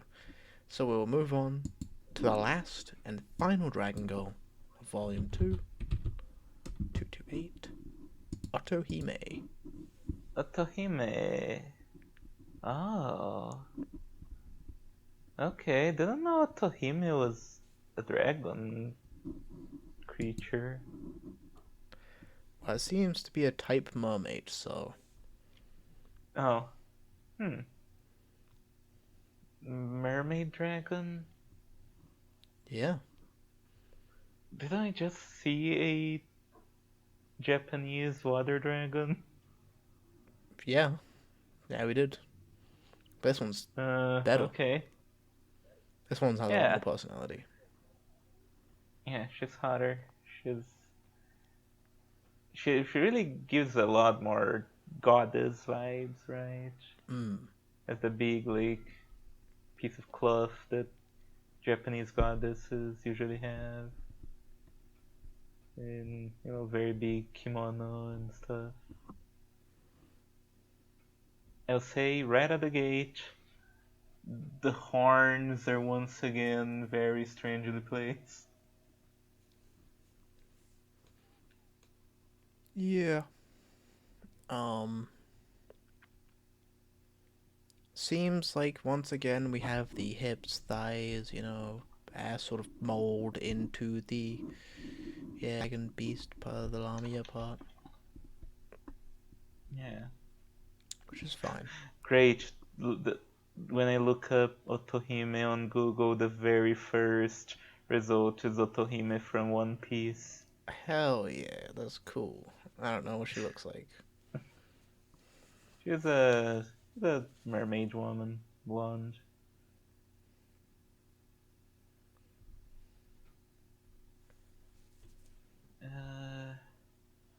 Okay. Oh, I think I know what story this is. Ah, fuck. I'm reading it in Portuguese. Oh. No? Okay. Well, the Wikipedia doesn't give much more information about Otohime, so I guess we're just gonna fucking wing it with this one. Okay. Yeah. No, this is a cool design. I like the colors of this. I like the pinks and the purples contrasting with all these golds and reds. This is nice. This is nice. This is cool. Yeah. She's got big tits as well, but it's actually a lot more appealing to me. Yeah, this is good. Yeah, they're. I guess she doesn't have nonsense dragon hands grabbing them.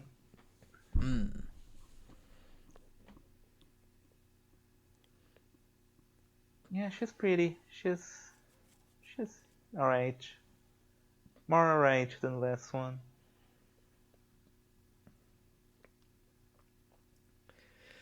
It does have like dragon claws too, but they're like sort of smaller. hidden. Yeah, I do like this. Like it's sort of this like pink velvet velvet. That's kind of see through, but I can imagine. Yeah, these parts sort of hidden away.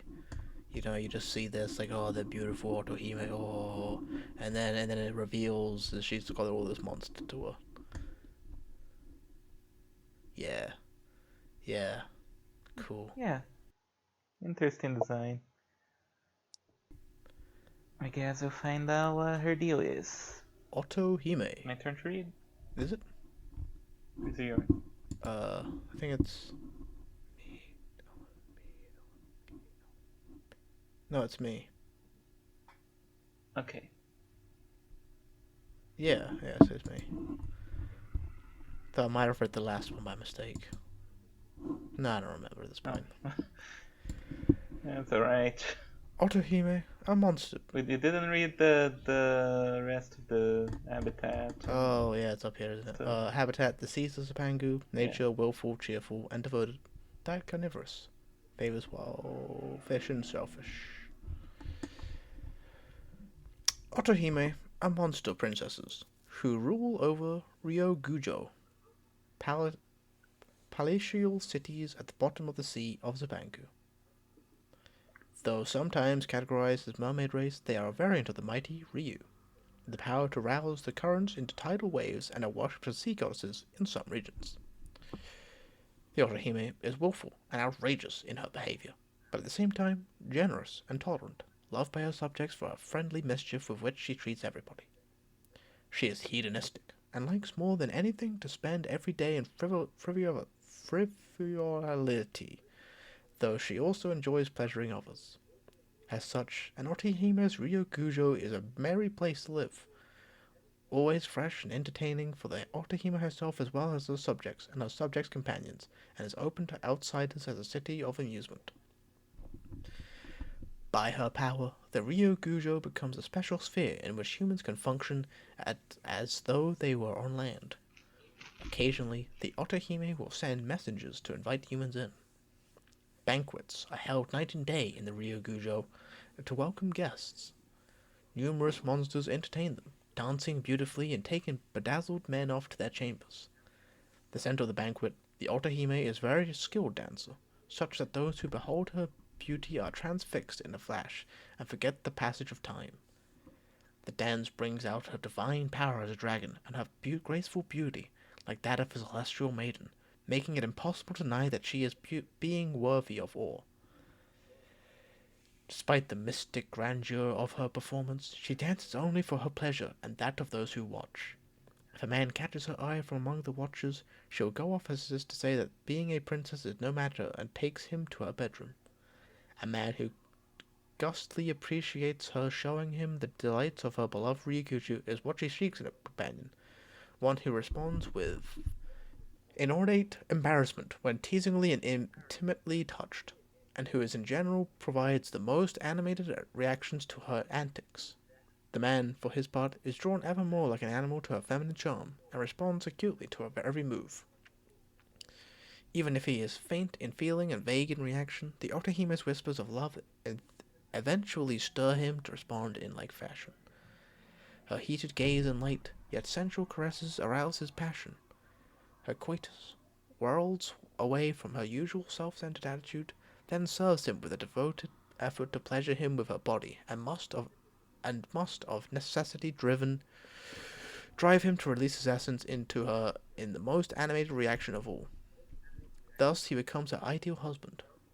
Most men who visit Ryugujo choose to settle down there with a monstrous companion, but there are some who return to land. These are given a splendid little box to take home, called a Tame Tekabako, where when a man opens this box, which is full of spectral arts of the Otohime, a magical smoke puffs out and engulfs him, showing visions that allow him to relive the days of paradise he spent at the Ryokujo. Moreover, it shows him other delights he missed out on his visit. If a monster had been taken with him, it stimulates the pleasure of coitus with her, of which he has no memory of actually tasting. The gap between his ordinary life and the days of bliss at the Ryokujo then withers him. He longs to visit it once more, and soon after, a monster arrives to welcome him back.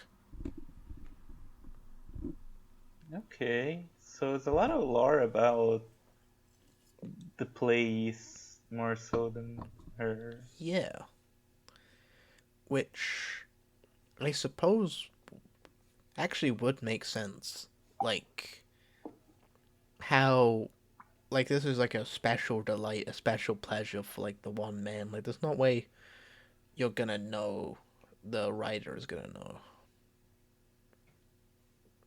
I guess, but then again, he did return from the Kingdom of He Cats, sure so did. He sure did. you think he has his way to do things. But yeah, no, I like. This is cool.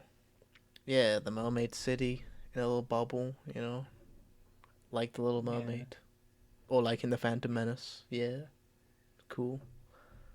And there's like banquets and ladies. It's kind of funny to imagine the Otohime dancing with a big fucking tail. That's fine.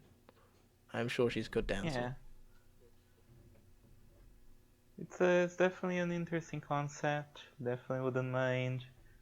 going to live in one such place, just living the hedonistic life, just partying all day, and having a cute mermaid wife, I Yeah, especially guess. considering the Mermaids was one of the highest, most beloved Yeah. episodes. Yeah, yeah, we could easily spend fucking yeah. I would happily live in the Rio Gujo. Yeah, sounds sounds wonderful. Um, I also like the idea of the Tamatake Bako. Yeah, the box that yeah. Yeah, that I do kind of remember from the story. I think that it do vaguely recall there being something about this box that he opened and something happened. But here it seems to be just a net positive to open the box. Yeah, unless you really want to live on dry land. Yeah. Um, what do you think about the princess herself? This, sort of playful trickster, likes to yeah, make you make animated expressions by how crazy she She's is. Yeah. okay. Yeah. Like it's because looking at the design, I don't really get the vibe that she is like that. It's kind of a little bit of a mismatch I don't know, there's in a a way, but mischievousness to her. It's a little bit condescending, it's a little bit, she's making fun of you, but it's definitely mischievous. hmm. Maybe if the fan was I guess over there is a her little bit of maybe if mischievous. the fan was over her mouth. Maybe Oh, that would be cool. yeah, that would have worked. That actually would have worked a Yeah. little bit better. Oh well. Oh well, Coco Cross. Oh well. No, she's okay. I wouldn't mind, you know, having some fun with her. Hmm. Yeah. Yeah. Alright. We'll move on. We'll move on to the 2 extra pages. Let's do it. Okay. All right. Don't fuck up. Come on. Don't fuck up. Yeah. Dragon. Oh, I haven't posted it in chat actually. But yeah, Oh yeah. Dragon Newt. Dragon Newt. Dragon What do you think about Dragon Newt? Note. That's a strange design. I'm not really sure I'm super into it, honestly.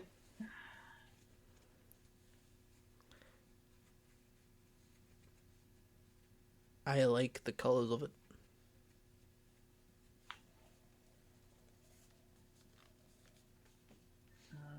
Hmm. I guess the colors are kind of fun, like the purple and black. Always a nice look. I'm trying to see what's going on with her nipple situation. Zoom up. You Okay. can zoom up. You can look. Alright. Yeah. Okay, I really like the expression now that I can see it closer. Yeah, I like the expression. I like the Yeah. general. I think the way that she sort of like her body language is, it's weird, it's odd, but I think that's like a part of her character is that she's got like, yeah, she's kind of an Agnes Tachyon type of girl. You know what I'm saying? You know what I'm saying? You Oh. know what I'm saying? Yeah, I do get the vibe. But it took me a little bit to remember which one that was, not gonna lie. Agnes Tachyon. Yeah, she's the crazy scientist Yeah. one. Yeah, not a huge fan of the crotch tattoo, as I've said in the past. Wait, really? What the fuck? Yeah, Oh yeah, I think not I think I do not remember you really saying my that actually. thing. No, that Kino. Yeah, with those. Though this one might be a bit Yeah, too well, big. This might be a bit like, yeah,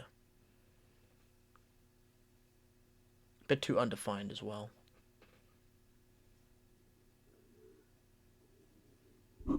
And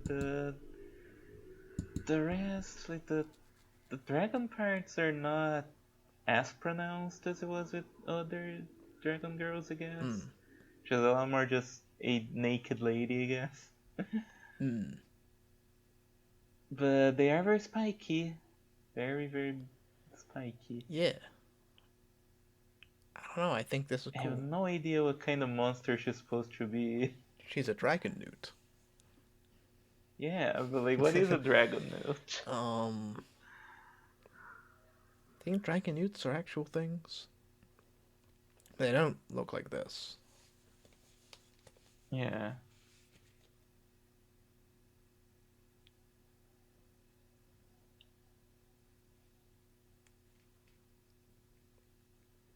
Well, what's your opinion? What you thinking?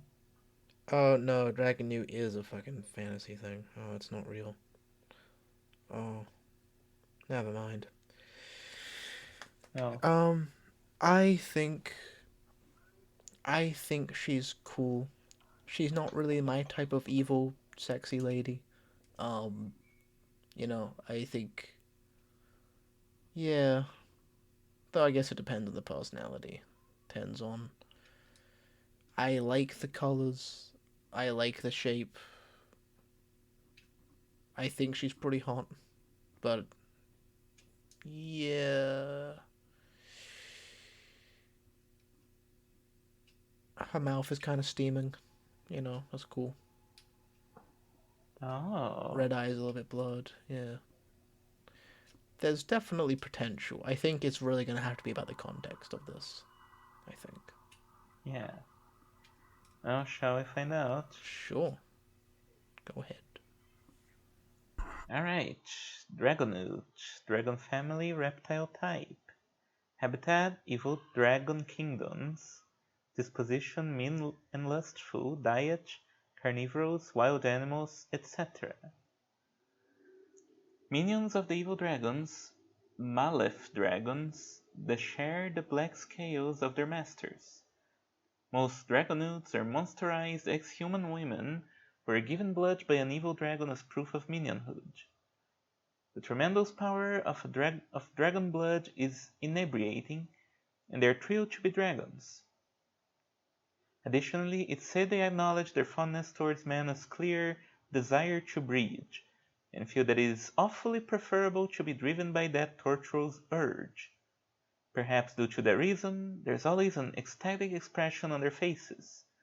Their cheeks flush with arousal, and their eyes melt with intoxication. The evil dragon kingdoms, where dragonoots lurk, are mostly former human states that were conquered by Malef dragons, but even post-domination, their lives remain largely the same as before. On the surface, things probably don't even look different than before the Malef dragons seized power. For instance, some are kindly city girls who lavish with simple smiles, while others are soldiers who honestly strive to protect the people and their masters. However, their souls are utterly stained in wicked desire like their masters. They plot to lay claim to the ones they love and desire to lash out accordingly to their reproductive urges. Thus their hearts are exact those of evil dragons. They'll flaunt their draconic bodies whenever the opportunity arises and use any means necessary to sate their wicked desires. The kindness of city girls in evil dragon kingdoms is a direct consequence of their wicked desire for men. Behind the smile, she's only thinking of how to get her prey to indulge her. If she's got her eye on a man, even a soldier who seems decent at a glance will take advantage of her position to try and lure prey into a place where it's impossible to escape from breeding. What's more, although monsters are normally much less dangerous if they already have husbands, in the case of a dragonoot, you can lay your guard down even around married individuals. It appears that they instinctively delight in the birth of new dragons that follows mating with their dragon comrades when their dragon comrades obtain mates. So even married individuals will actively assist their unmarried comrades in getting men and will hatch wicked schemes to that end. Instinctively, they understand that the ascendance of their masters, the evil dragons, mean the arrival of a world where they as dragons can breathe passionately. Just like how humans worship the chief god, pray for peace, and value their present day tranquility, the Dragonauts worship the progenitor of evil dragons, pray for the arrival of world prosperity through dragons, and long for a future in which humans exist for dragon reproduction. By continuously sating their desires of their wicked passion, they are the vanguard of the evil dragons to achieve world domination.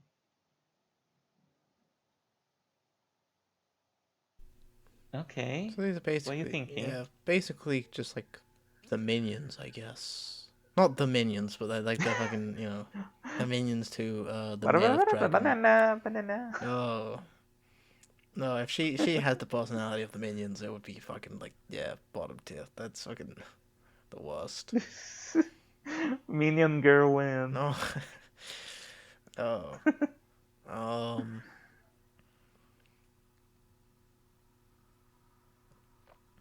Yeah, Yeah. she has like some interesting things, I guess. Like, how, like, I don't think the entry really goes about like if they hide that they're dragons or if they're like always looking like this. Hmm. Because it says that they resemble like regular city girls. They might not even tell the difference, but I don't know if it's like physical or if it's just like, Yeah, they just put on a hat and a you trench you coat go, like the Teenage Mutant Ninja Turtles, I think. yeah. Oh. Hmm. Then they flash you. Oh, that's cool. Yeah. Yeah. Warships. I would.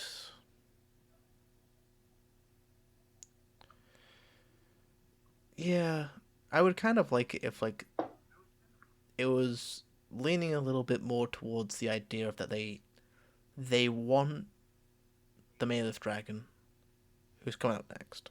Spoiler. Um, to be the next Overlord. That would. I mean, I guess that's kind of said. I suppose they want the rise of the dragon, the wilder prosperity of the dragon. Yeah, they want dragons to dominate. So I guess the idea of this whole faction that wants to overtake, even though they are just as lustful, they want to take over the Overlord and have the Malith Dragon be on top. That's an interesting piece of lore, piece of world building. Yeah. Is the Hmm. dragon newt They herself interesting? themselves are. Yeah, that's what I'm gonna say. Like they're not that interesting. Like compared to the Balrog and the Yeah, Pyro, where the Pyro is like awesome, yeah. The right? Balrog, yeah, the Balrog This is one like just kind top, of. top. Yeah, the Pyro's yeah. Yeah. Pyro's a good Yeah, minion. they're both great. Like this one is just kind of like, yeah, she's the minion of the dragon. So yeah, she's she's just not that Even interesting. though Like, she's seems to be designed as more of like a, yeah, a more. She doesn't look like a minion. She doesn't look like a fucking lower, you know, like a yeah, soldier, a foot soldier. She doesn't. She looks like the top bitch. She looks like the fucking Tachyon. yeah, like it didn't get the feeling that it was gonna be like a minion or like a woman who was transformed into a dragon. I thought this it would be more of like a dragon in the wild, kind of like the worm.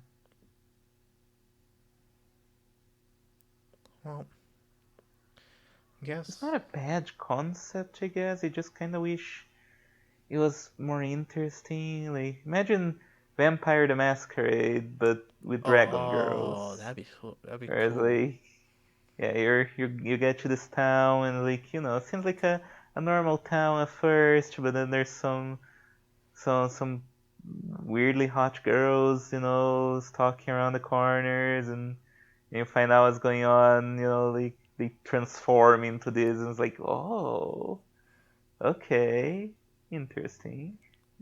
Have you ever played Vampire the Masquerade? Because I I know it's like played. one of those Hmm? classics, one of those beloved. Yeah. Yeah, I never played the tabletop game. I tried to DM it once to a group. It didn't go well at all because it's kind of complicated, and I just kind of trying to wing it without actually looking up how to DM it. But I did play the Vampire the Masquerade Bloodlines one, the good one, and yeah, like it's a really excellent fucking game. Even if it's buggy, janky, and rough around the edges, like everything it does well is like so good. Nice. Nice. Yeah, and then they had to fuck it up with a sequel. They sure did. Kind of like Deus Ex, I guess, then. Yeah. Good little first game, and then they Yeah, fuck it up with sequels. Bit janky, yeah, I've never really played a Deus Ex but game. it's, I definitely want to play Deus Ex One yeah, at it's least. always, it's always on those, yeah. Fucking 4chan, like, before you talk about video games, you have to play these. You have to play Yeah. Persona 3, you have to play Fallout Oh 1, come you no. have to play Planescape Persona Torment, 3? you have to Do play people really say yes. that? You have to play Back Souls. Um yeah. Like all the other ones is like even though I don't like some of Yeah. them, like I get it, How to but play Chrono Trigger, yeah. Persona 3? Really? I don't think you need to play Persona 3. Apparently you do. I don't know. I don't make the lists. If I did, Well, um, they wouldn't be very long because I haven't played a lot of video games. But if I did, I don't know. There would be no Persona games on there. Catherine would be There'd be no there. Persona games on there. Anyway, Yeah, well, Aleph Dragon. I think we can move uh, on. guess we can go to the next one. The Last one. last one, last and final go. Malif Dragon. Okay, I quite like her. Okay. I remember you talking before, I think in the Majors episode, the idea of a, small girl being in the top, the most powerful one, being something you're into. Yeah, Seems like that is pretty cool. Yeah, seems like that's what we have here. yeah, like yeah, this I think works quite well. Like the silver hair with very red eyes. The kind of petite body, but not like in a way that's Hmm. unappealing. And yeah, like big dragon like wings and stuff. Like no, I dig this one. Definitely dig this Oh, one. nice. Uh, yeah, no, I think the shape language of it is good. I think the horns are probably the best we've seen. So pretty cool. Oh yeah, Yeah, definitely. those are cool. Those are really cool, unique shaped horns. Good colors. I think the Yeah, colors of looks this is like good. looking at the dragon newt again. Yeah, like feels like Kenko Cross actually learned how to draw horns. So yeah, that's cool. She has like a big red eye on her chest. Mm. There's some kind of jewel maybe. I like the claws kind of framing the belly button. I like that. It's pretty good. Ah, that's Yeah. cool. That's hot. uh, Very tiny loincloth as well, showing like the bands of her thighs like that. yeah. Yeah, this is good. It's good at being petite while being, yeah, powerful and evil looking, sexy. Yeah, it's good. Yeah. Well, there's a lot of text here. Um, so I think There sure is. I hope Kenko Cross cooked with it. Hope it really Please. Please, one wife tier dragon. This is your best shot, Kinko Cross. Cook. dragon family, fucking Malif dragon, dragon family reptile type. Habitat towers, ancient castles. Disposition arrogant, lustful. Diet meat, wild animals, etc.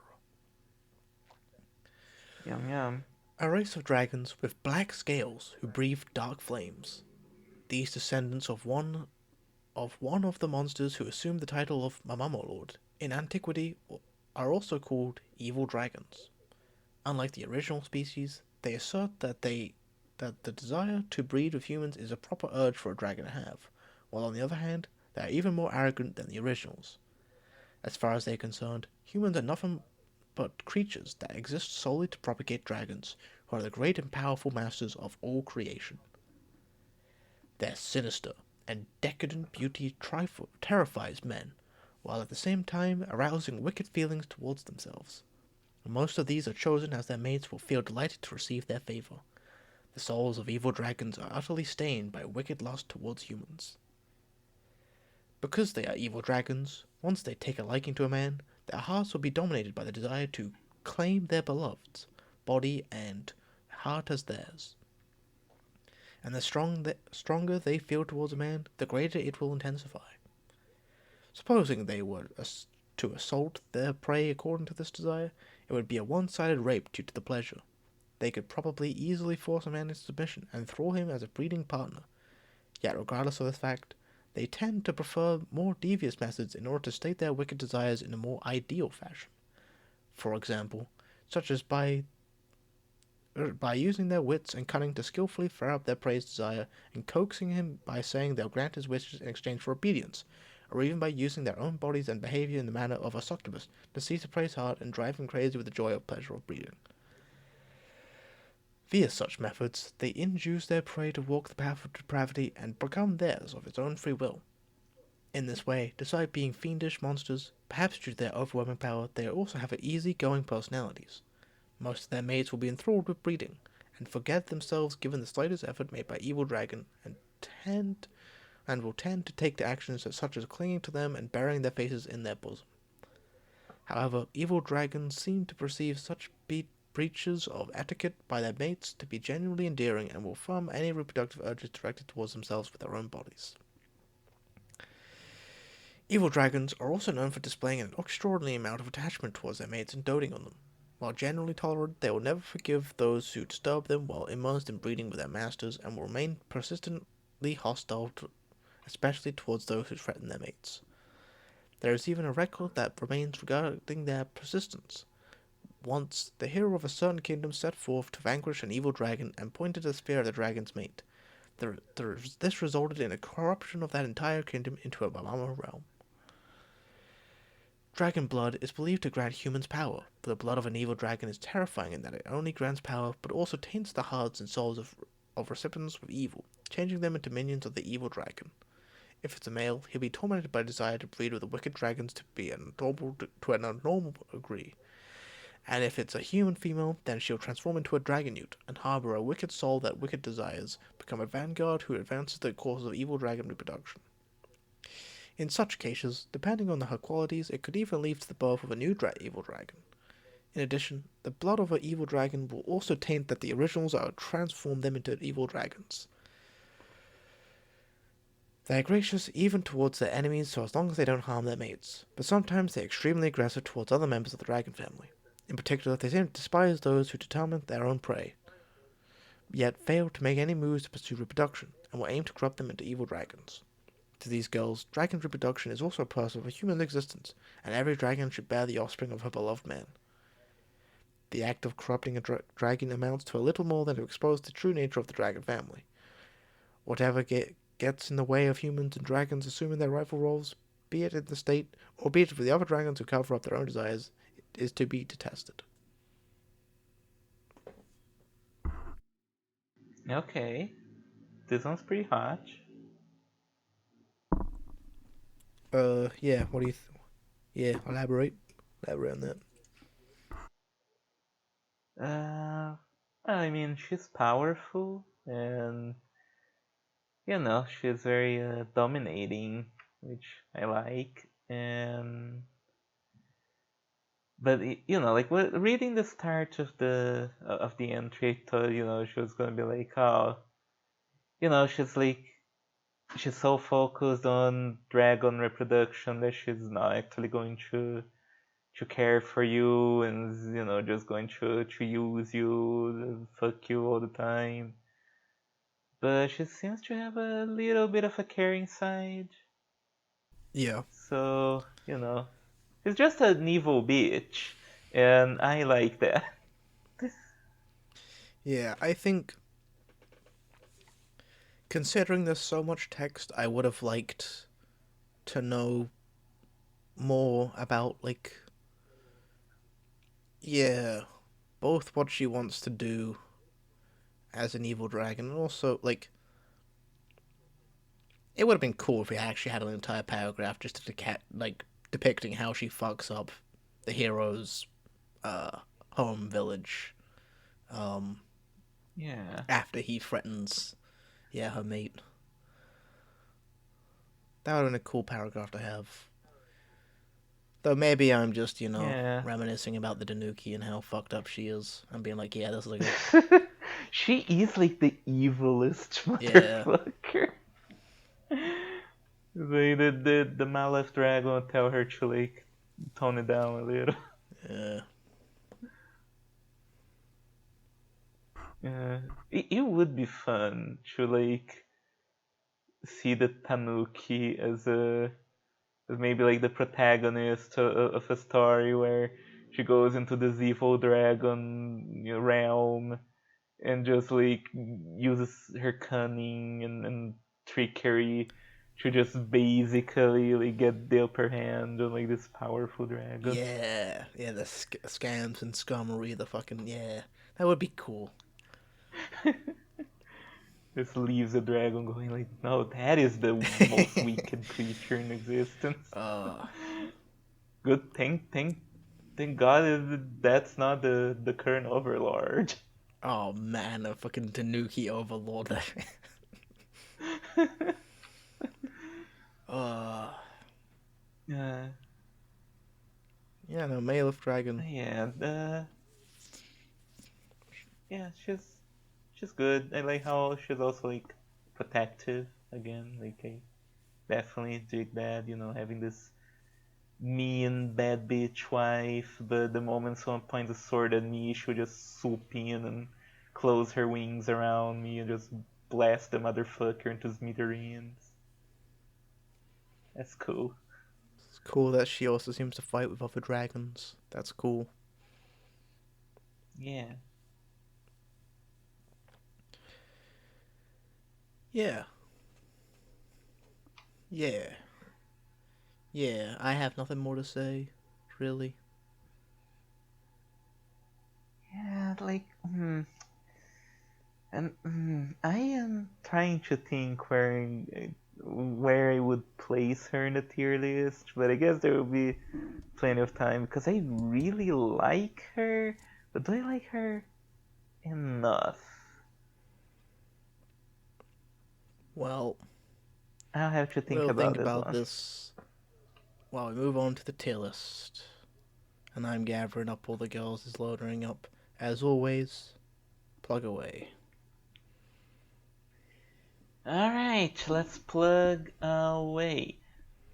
In Ellen Hodai, I do a webcomic called HARPY Story, which was in a bit of a end of the year hiatus. It's Mm-hmm. fine. Yeah. Just, The Freaks of Narrative Winter the Depression year arc. ending. Yeah. We're all kind Yeah. of we're all kind of not doing stuff. Just kind of, yeah. Well, to me it's summer, but It's fine. summer is also pretty depressing. But yeah, like it will come back soon. I haven't really started working on it yet, but it will return soon, hopefully. And you can go check it out at harpystory.thecomicseries.com. It's good. It has Harpy in it. There's other characters in it, and it's cute. And like it's definitely worth checking out. I think. Please do. And also give me money on patreon.com/harpystory. That's where you go to give money to me. Links are in the description. I also do Twitch streams, so please check them out. On Tuesdays and Fridays, I took a little bit of a week off. Don't know if I'm gonna stream. Well, by the time this comes out, you have known if I stream on Friday or not. But uh, like I'm going through Final Fantasy IX. Hell It's very yeah. good. It's very fun.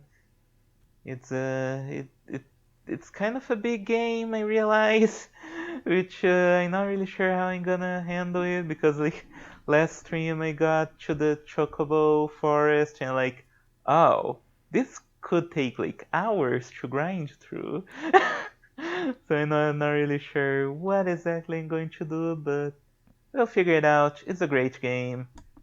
Please check it out. Check out my streams at twitch.tv/EvanHodai. And I think that's about it. I have a visual novel. You can also find the link down there. I might be making other things You now, but also, I mean, I'll cut we'll this out if see. you're not brought it, but you also made a little story, little written things, little story.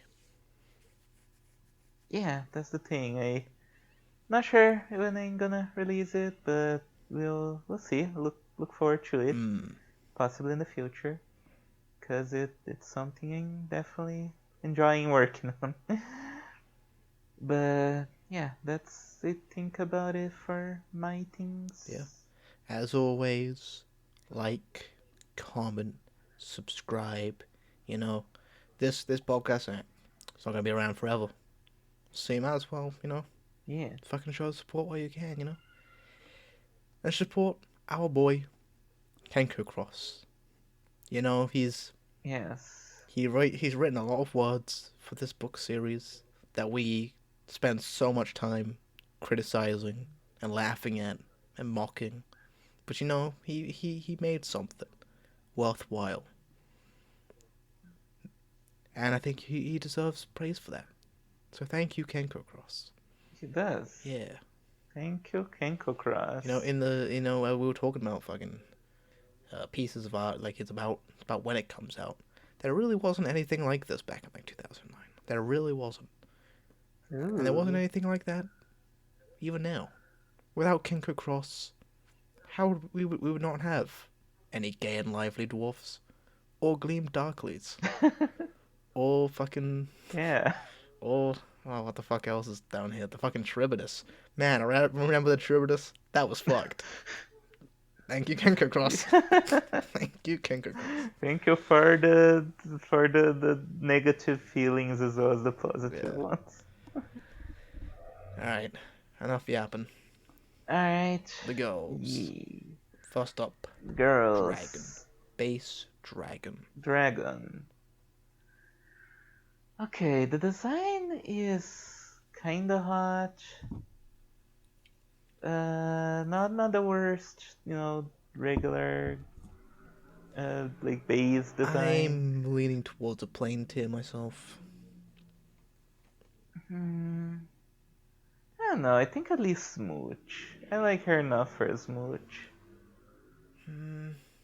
Maybe not more than that, but I think she's definitely better than a lot of things we have in playing, right? I mean, is she better than like the plain Centaur or the base? Yoko and Ori. I think so. Actually, yeah, I think, yeah, maybe like a little bit better. I'm not fully convinced, but I'll put her up to a smooch too. Yeah. All right. Jabberwock. Okay, now this motherfucker. I'm listen. Uh, As the thing, mhm. the thing about the Wonderland girls is that they're like really insane. They're really weird. So sometimes we're not as into them. Yeah. but for the most part, like they're pretty cool. They're pretty good. They're pretty good, strong concepts.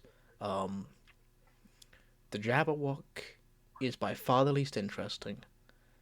The most interesting Yeah. thing about her is that she has weird little fucking mouth guys that fucking lick your dick and eat your semen and have these big Don't rows of want teeth. that. And Ah, yeah. I'm thinking bottom tier. I'm thinking this is. I'm thinking about on I tier don't. two. I think there's like one or two Wonderland girls left, but I can't imagine they get worse than Jabberwock. Truly. Yeah. Um. Yeah. Yeah. Like it's just like the design is okay, but like everything about it is just kind of lame, and it has the weird gross Yeah, dudes. and it's like, No and even if you thanks. got rid of them, she'd still have this weird fucking necklace bow tie thing she has, which also buck Yeah. teeth, big tongue licking up your cum. It's weird. She's not interesting at all. The only thing interesting is No. completely off-putting. And yeah, bottom tier. Yeah, the only good thing about her is that it is mentioned that she has very strong ties. But Which yeah, is the only thing. It is the thing that makes me think, okay, the base dragon is at least smooch tier then. yeah, yeah. I mean, if we were to rank the bottom tier, she's probably the top of bottom tier. Yeah, Yeah, probably. yeah, almost definitely top of bottom tier, but still, yeah. Yeah. Um, is this Worm? Yeah, it is Worm, ain't it? Worm. Yeah, Worm. Yeah. It's I think Worm's playing tier, honestly. Hmm. It's just kind of not that interesting. Yeah, It is funny how she's a bit of a dum dum, but you I'd know. put Worm and Smooch too. Hmm. What's the reasoning? Um, well, she's dumb, and I don't know. Okay. there's some cuteness to her. I think she is mostly just she has sex, but mm,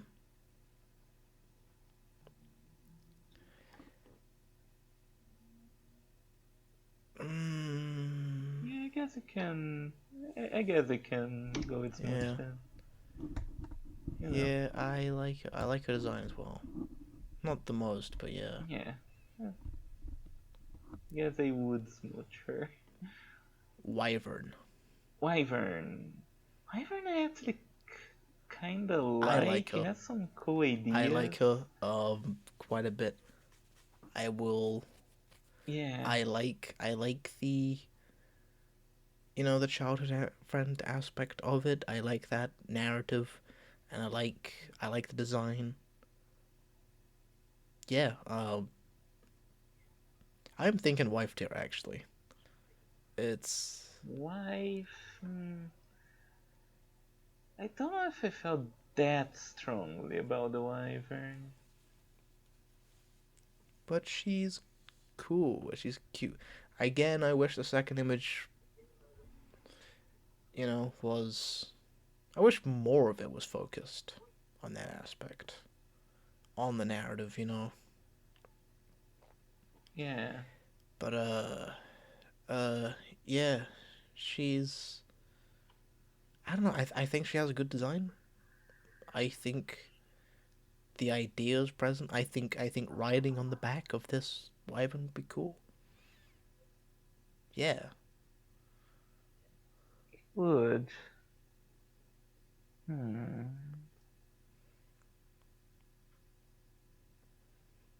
Alright, I guess I can put her wife. Hell yeah. I wouldn't mind having a wyvern Yeah. wife.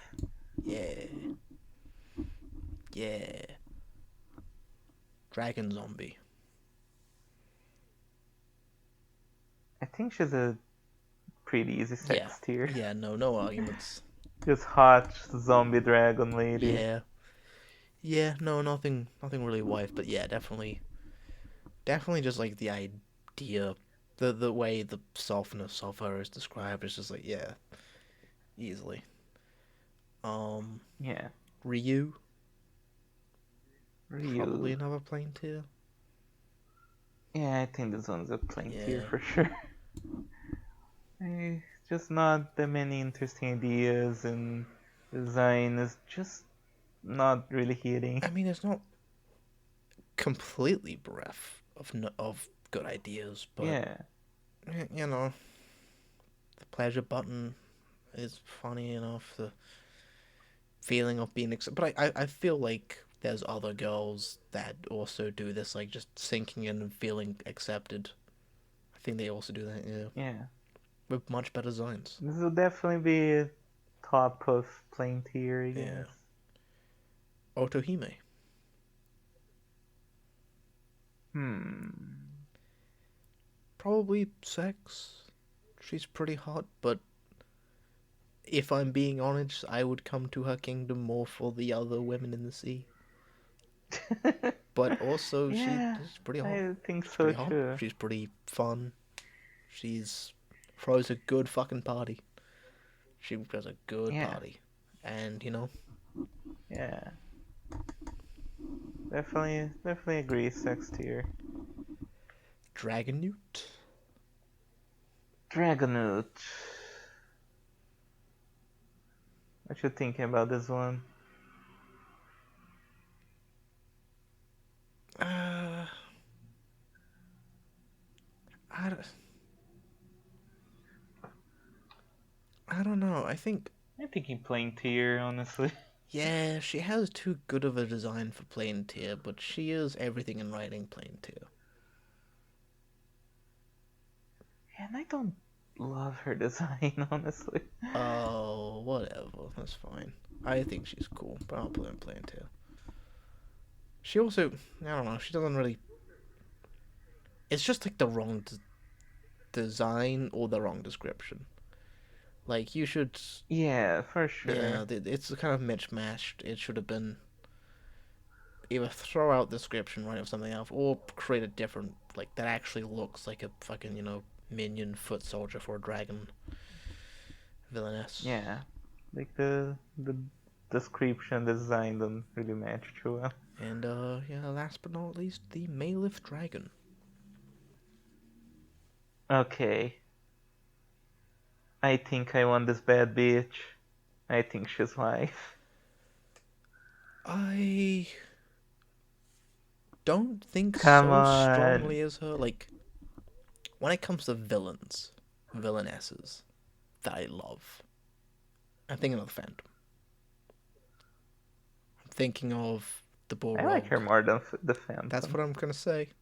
Is but there's definitely some villains up here that even if I'm not as strongly into it, I think like there's something about like a perfect wife tier villainess that I think is yeah, it's really yeah, it's like strong. It's when I think about people that talk about it's just like certain anime where like the villainess character and how much people want to wife her like sort of precedes the reputation of the rest of the series, particularly Akame ga Kill, or Kill la Kill, um, kind of. Oh, Yeah, I think when people talk about not Ryuko, not sure that many people talk about wanting to fuck not Ragyu. Ragyu, um, the older sister, Satsuki? Katsuki, yeah, Tatsuki. Satsuki. Yeah, but yeah, no, what I'm saying is Kraken. For you and Petra, it was like the Kraken was like perfect villainess. Me and Yeah. Amy, it's Phantom. But Malif isn't quite there for me. But Hmm. I will allow it. I think Alright. I think she's a strong enough villainess that I think a lot of people would really like her. Um, yeah, no, and the design is awesome. The design is really fucking probably the best design Yeah. in this episode. They should just hit a lot of notes for me. Yeah, and that Just being kinda clingy, Yeah. kinda hot, just like but at the same time very very evil. I like that. Being on my bad bitch kinda phase, I guess. Well, since yeah, we're only 2.5 hours in actually, so I guess we can spend some time answering the questions from last episode that Yeah. yeah, we didn't fucking answer. If you could steal one of these girls for a story, what would you choose? Okay, I was thinking about this and I think I might have said it during the episode. I don't really remember, but like the one that I feel is most stealable is probably the Trump card The Trump art. because it's just like a lot of good ideas Hmm. That's in true. like one, That entry. is true. The Trump art is like a really good idea. They like yeah they have There's so many ways it could yeah go. these they exist in these card worlds and yeah they all affect the world around them. It's cool. It's really cool. Yeah, that's the one that springs to mind the most. Because a lot of the other ones is like, yeah, I could have like a Phoenix girl in a Harpy story, but she wouldn't be like the No, Phoenix girl in no, it should be this. completely different. Yeah, but the Trumpers one was like, you built something in that one. I could just wholesale lift this. uh, yeah, yeah. Okay. So obviously Tanuki, capitalist villain. Okay. Which are some of the other Yeah. ones? I mean, today we had the dragon who believes in dragon supremacy, so maybe she's the fascist. Oh, damn. Oh, that's true. Yeah. Damn. Okay, yeah, she is wife tier, the fascist one. Yeah, that's cool. Yeah. uh, Oh man, don't read too much into no, it. that Don't. was jokey. Yeah, Um, it was this slash JK. let's see. Yeah. Anarchist. Who would be the Who's like the anarchist? most anarchy crazy one? Um, Uh, maybe one of the Lovecraft ones. maybe. I don't know. They don't really go really towards that Hmm. Was Dark Matter kind of one. Is anarchist? the I think more accidentally Oh than yeah. anything. Just kind of a force of destruction, I guess.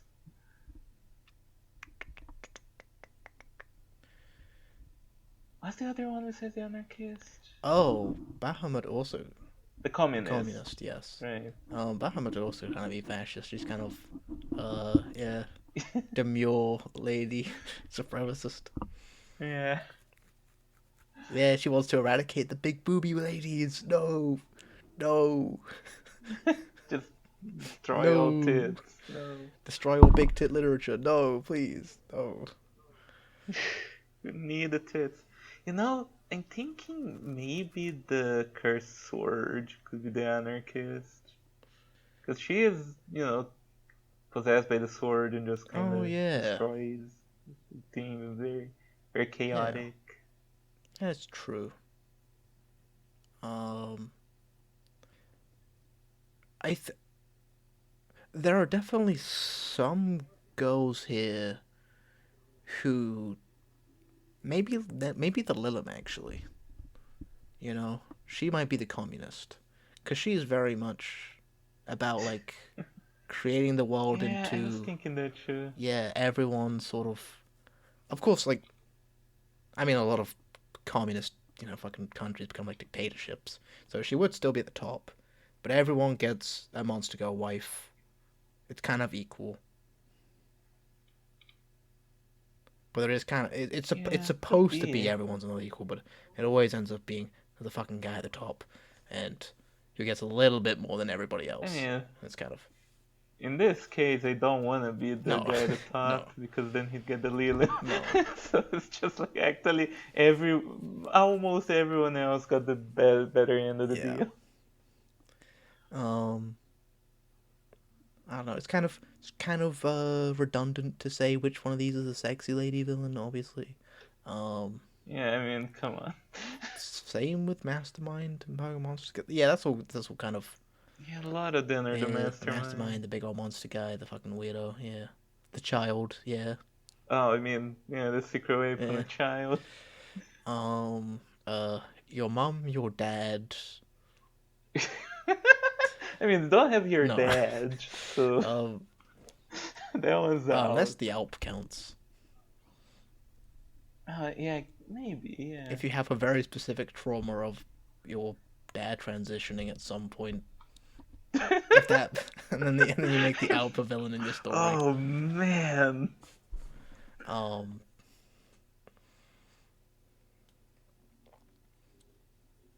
Which is Yeah, a plot point the in the sitcom Friends, by the way, is oh, Chandler's dad transitioning, huh? and he has to grapple with that. Yeah, What? yeah, you don't know. Yeah, No. um, yeah. I mean, he still loves his Okay, that's dad for who she is, but there's always it was kind of a '90s, she's a dude type of hmm. yeah. Uh, then. Okay, yeah, no, I don't want Chandler's to book. dwell on that thought. Yeah, okay. The mom, kind of redundant. There's a lot of these could be your mom. Yeah. Um, A lot of mummies. and the woman. Who's the Omarachi crush? Um, there's a couple here that could be childhood friends. The woman you've never had sex with. Um, Yeah, I guess also Alp could also be. Alp is kind of like the one true boy. yeah. No, not a boy anymore. Um, is there any more boyish ones that could be yeah? There's hmm. Uh, Yeah, there are a few tomboyish kind of, but not to that extent. No, no.